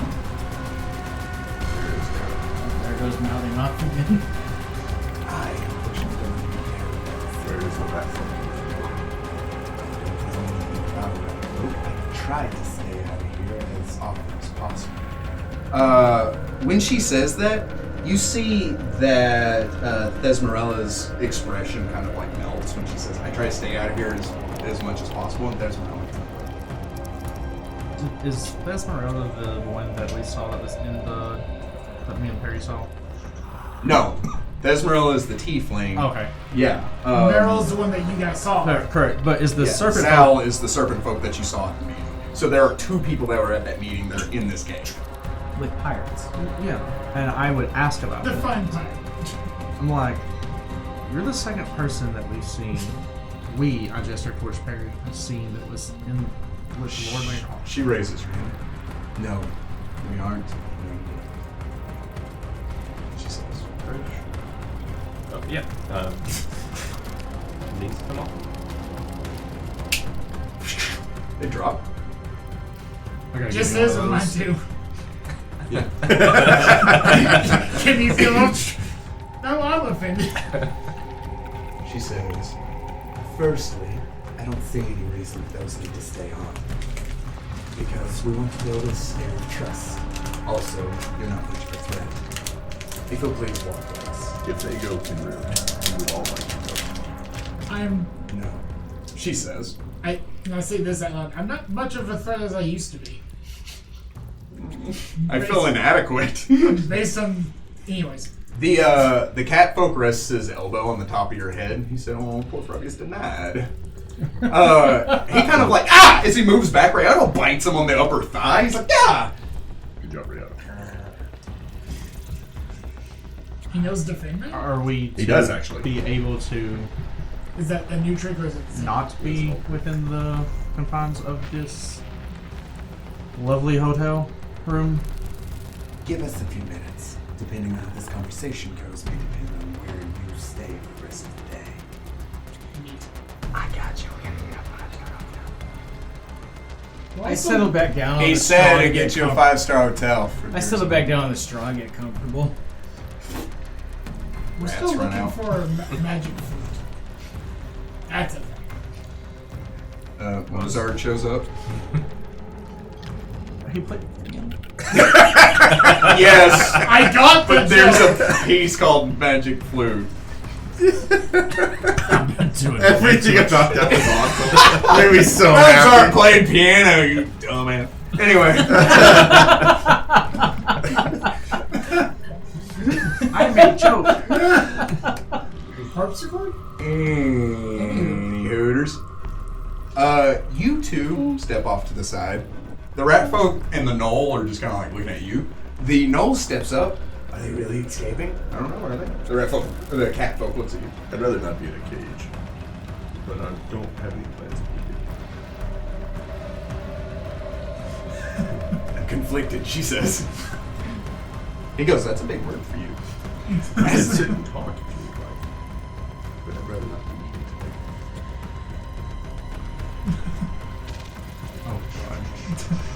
Do those like frog flesh? Do hyenas eat frogs? This is now a real question. I would assume hyenas eat anything. That's they what want. Why did that come up as Why was that the first thing that came up? Do hyenas eat lions? What's the first thing that came up? Cause Lion King? Also, hyena, however big you think a hyena is, they're bigger. Hyenas are huge. For puppy dogs. They are cats. They're not either of those things. No, they're closer to a cat than a dog. There's something in between. Cat nines. They have more in common with a feline. Yeah, both cat are eat not. frogs. I mean, like, no, I've got internet confirmation. We got you. Captured. Yes, Amos. I do sit up a little bit straighter as they start to run. I says, I need to speak with my sister. Where is she? The gnoll kind of steps up. Your sister? Who's the sister? Looks to the cat folk. Cat folk goes, you know, the pink thing we ate last night. Can't you see this family resemblance? She goes. And she says, you're bacon? The cat folk goes. It's funnier if you go with it. Not amused. I don't know who your sister is. The redheaded one. Oh, that's your sister? Yes. Oh, the rich girl. Yes. Oh, you don't know, he says. Know what? Oh, he shuts the gate. He locks it. Oh, this is great. He No, walks get up. back here. No, I'm On good. the window. Get back here! I'm pissed. Do either of you know how to pick a lock? I'm still out. Do either of you know how to puck a lick? I rear back and I kick it. I don't know how to get you two out. Are you still on the outside? Oh, yeah. I never went back in. Me and Rayana were just chilling right beside the gate. It's like, well, I'm not going anywhere. They take you two off to the side. You see Meryl sitting on top of several water barrels, and she's smoking a pipe, looking down at both of you as if she's waiting for this meeting to occur. Xal steps to the side as Thesmerella kind of flanks her, and they both turn to regard you like concerned parents, you feel. Xal says, "First off, I have to commend you for your boldness to just simply step into our meeting and demand to see High Lord Mayor Hawthorne. But what's happening here is far too important to be jeopardized by a child who's lost in the woods."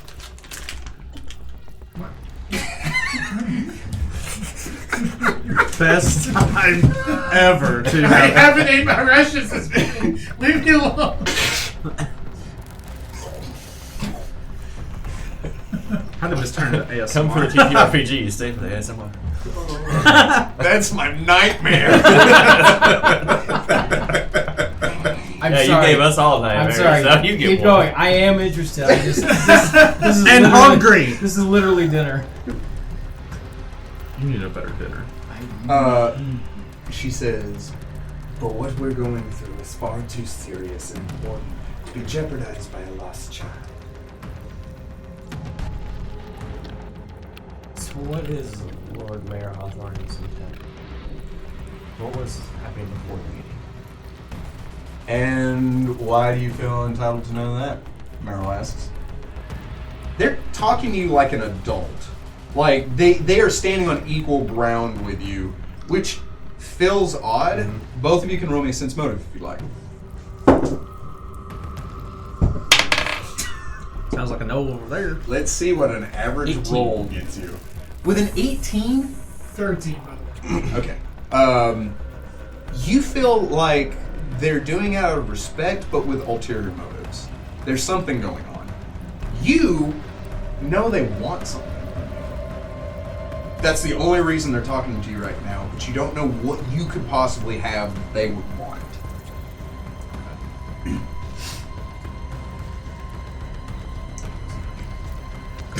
Play it back. To be jeopardized, too important. What's going on? What do you think What is are your so intentions? important that you walked into a meeting you're supposed to get scheduled for ahead of time? Well- and you just watched. Just the state of my home. I feel like that's pretty important. What kind of state is your home Despair, plague, nightmarish things happening. I don't know. in? Tell me about it. In as much detail as you can listen. Okay. Do you do that? I do that thing. Yeah, I can. You can if you'd like, but Yeah. Okay. Yeah. she ponders on it for a moment. With my new levels and my sort of now new knowledge, can I roll a knowledge check to see if I know this could be Knowledge? common? The planes, they know It's not actually. Never mind. It's not. Clueless. This Is it a already. 1? Not a 1. Okay. It's 2 points higher than me. Oh boy. So 4. That's it. Try that again. That's it. Math rocks. Why do they have to? So what was it that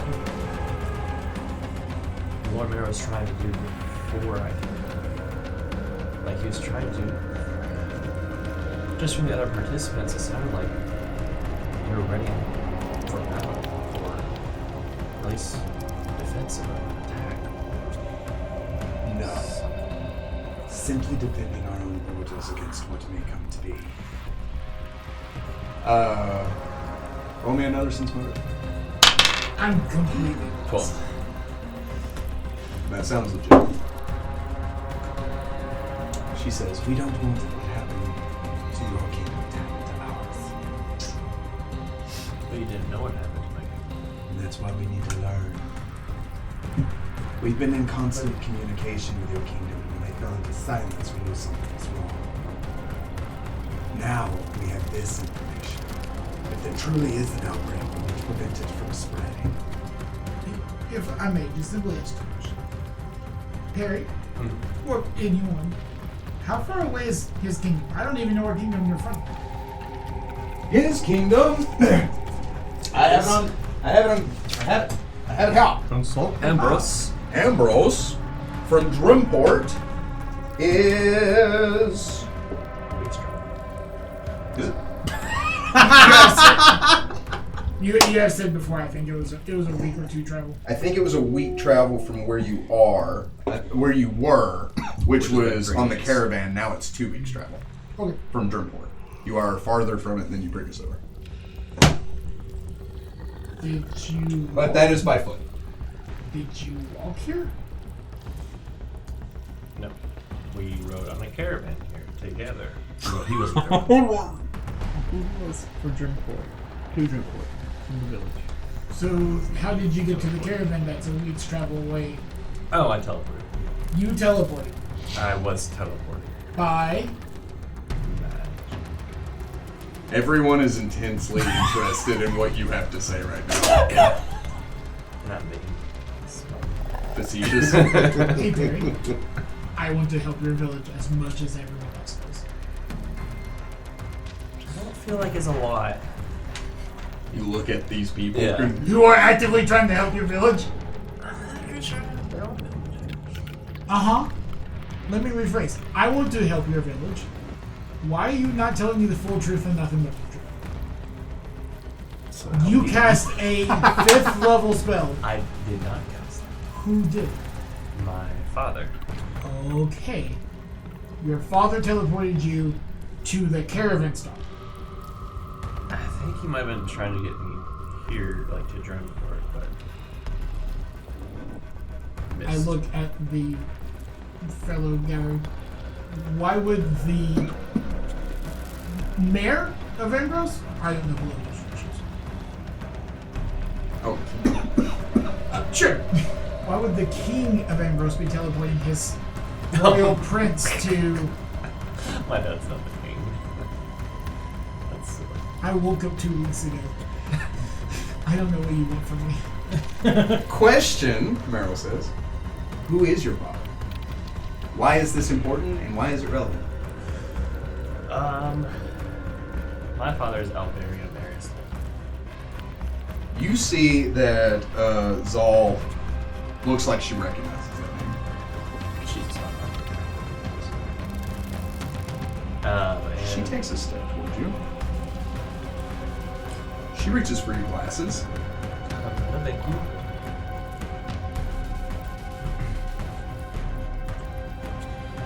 She takes a He step. was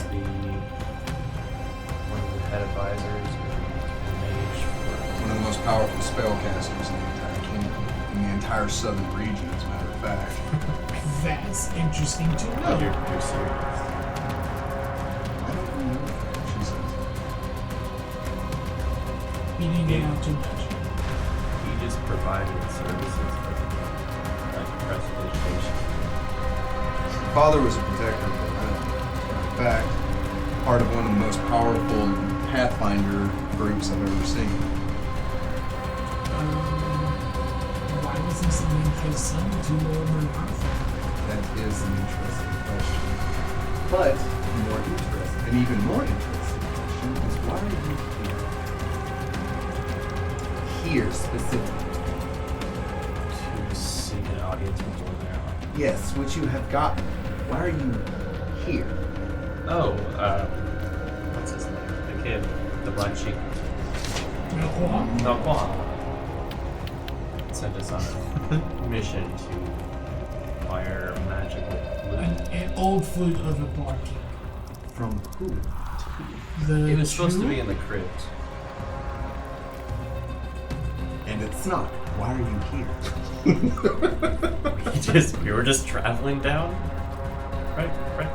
Well, then the druid recognized the description of a red folk that came down the tunnels. We started chasing the tunnels, and it was just a thing. Oh, you're looking for the rat folk, Meryl says. Well, the druid is. I mean, that'd be great if we can find him. Do you know where he is? As a matter of fact, I do. She says, after some short thought, she jumps down. Zal kind of like looks at her like, what are you doing? She says, and even better so, I'm going to help you. Uh-huh.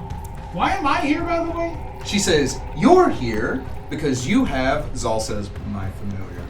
Oh. She says, if I may. Sure. I don't see why he was... Is that no? That's yes. Why is he in the sewers? Because he deserves to be. Are you going to send him back to the sewers? No. Well, yes. Then a question for you, if I may. Mm-hmm. Now show her a black brand tattoo. Do you know what that would be? A tattoo. Because he does. Is that so? She like takes him. She puts him in her satchel. He's useless to me without the Jogo. Zal turns and looks at Meryl. Meryl says, I think it would be in everybody's interest if you found your rat folk friend. He's been... She says, your druid is the one looking for him? Let's go talk to them. She puts her hands on both of y'all's back and begins to lead you back towards the cage. Zal is like, when did I lose control of this? She leads you back to the cage. She says, Zoltan, release them. The cat folk says, oh goody. He says, I don't know what this means. Well, it's not as much fun with permission. He opens the gate. I immediately jump to my feet. He looks at the knoll. Sick him! Meryl says, don't sick him. She says, it has been brought to my attention that you gentlemen are seeking a certain rat folk. I happen to know where he is, and I can help you on your little journey to find him. Yes, please. She says, however, there is something I need to ask of you. A quid pro quo. Last time we had a quid pro quo. We ended up here. Yeah, actually. Kind of ruined my day. She says, firstly, there is a section of the sewers that we used to own. It's very, very dangerous, and we only traveled through it whenever we needed to. However, a small blue kobold and his human friend showed up and talked a dozen of my men into following them into this section of the cave. They promptly collapsed the passageway connecting it to our cave, and we cannot pursue them. There is a way, however, to go thereafter, and I will show you that, if you agree to bring him to justice for what he has done, stealing my men. My men are a resource, and he has taken those from me. Whether you bring him back here, dispose of them yourselves, that's fine.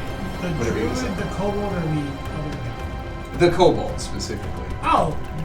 He seems to be the mastermind, she says. Not the mysterious. He did what the kobold said.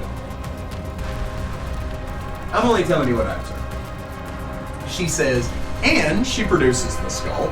You see Zal go.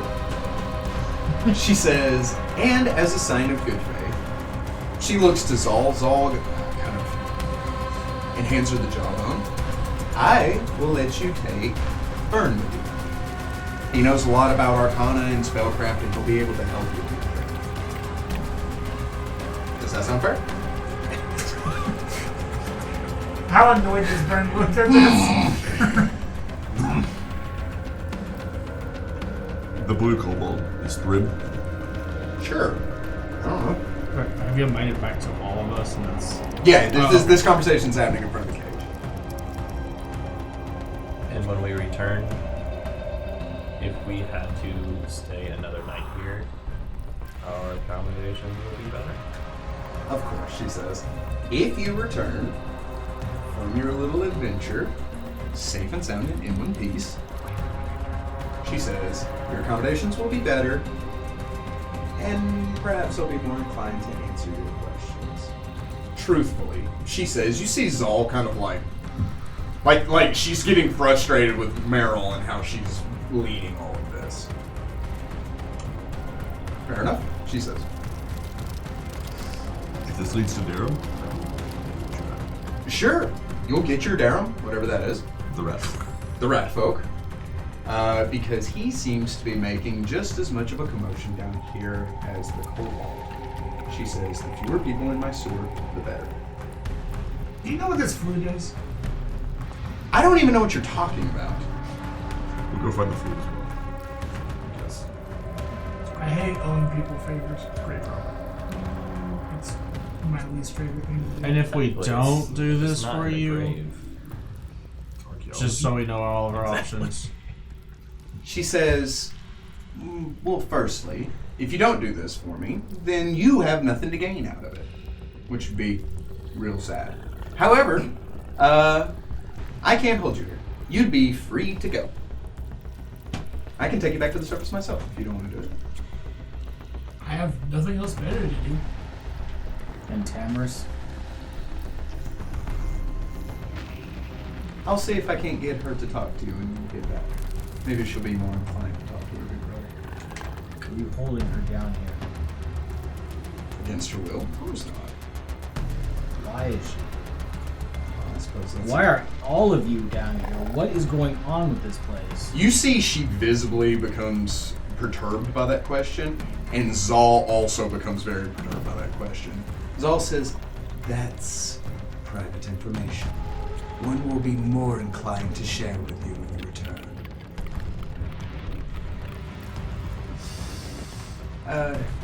Forgive her. It's a delicate situation. One that we don't want a whole lot of people to know about, and the fact that you five know about it is concerning. But we'll be more inclined to trust you if you do this one measly small favor for us. That also helps you. And your resources, they know that you also attend the High Council? No. And we prefer to keep it. We're more known in the High Council than we are down here. We need to talk to this kobold anyway. I say let's go track him down. What If is this anything, just for that. man with him? Man with him. The man with him is very How do you know what? I remember how he knows. How do you know? I was right next to you. He had And you gold saw coming out of all his the balls. shiny stuff? I mean, yeah. His Why does outfit the man was with such custom wealth tailored. follow a kobold? That's the question. Among many that we're going to ask him. Politely at first. I know too much man knowledge, so I'm trying not to metagame right now. Real hard. She says, well, as much fun as this is, I would like you all to get a head start. Sure. So unless there's no other relevant Do questions. you have, Is this relevant? yes. I remember some things I can do. I just need an alchemy skill. A portable one, preferably. I'll try to get you one on your way back. In our events. Return to you, of course. Before. She turns to look at the knoll. The knoll goes. The knoll goes. There's stuff. Oh, right. She walks up. Sharp as a spoon. Spoons aren't sharp. She comes back. You should go with her. You get his stuff, you get his stuff, you get your stuff. Yeah. That makes sense. It smells like small. That's weird.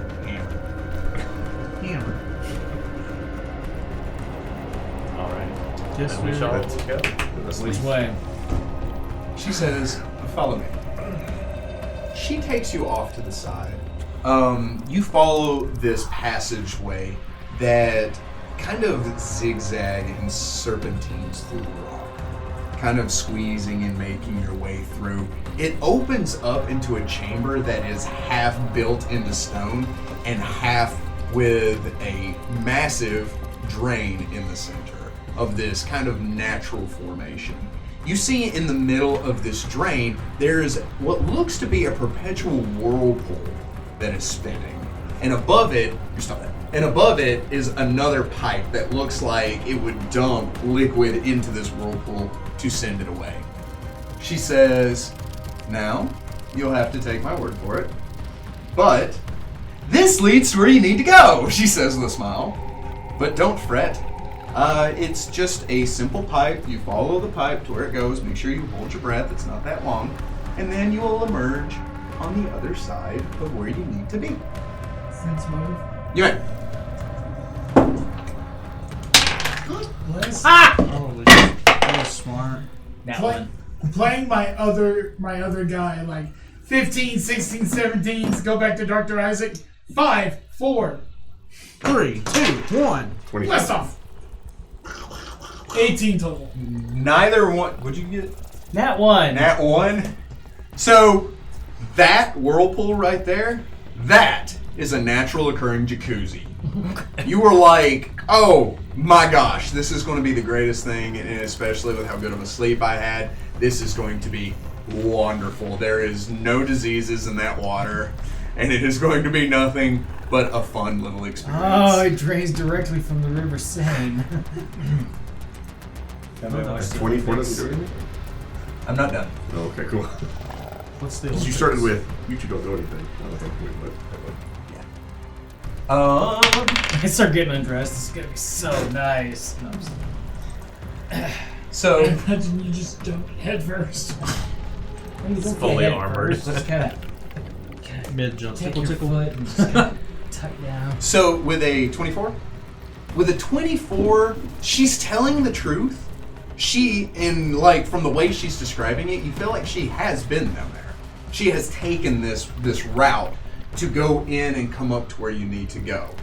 However, it's more difficult than she's making it out to be. So she's telling the truth, and it does sound like she has personal experience.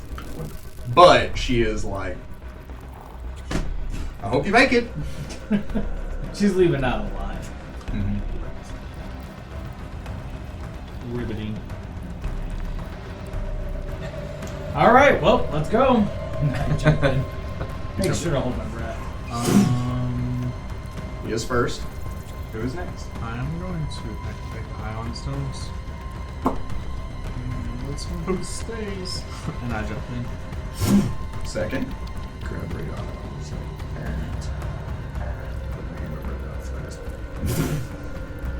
I don't want to go. It'll be fun. I don't want to go down the giant Shoot my tongue out and grab I'm holding on to Perry. Okay. Robbie's like, as you jump in, it begins to swirl and spiral. As Meryl produces burn, and she says, oh, I almost forgot. She slaps on the skull, or the jawbone to the skull. Ah! Finally, he says. Yeah, good luck. She throws him into the water. He goes, no, you stupid! As he dives into the water, you all begin to swirl and spiral into this bowl. As you are sucked down into the vortex. This jacuzzi's really cold. Whoa, whoa. And Duh. Oh shit. No, that's what we are. you will all start here next time. Thank you very much for joining us, adventurers. Remember that this has been a good day to die. See ya. Boy. Toodles.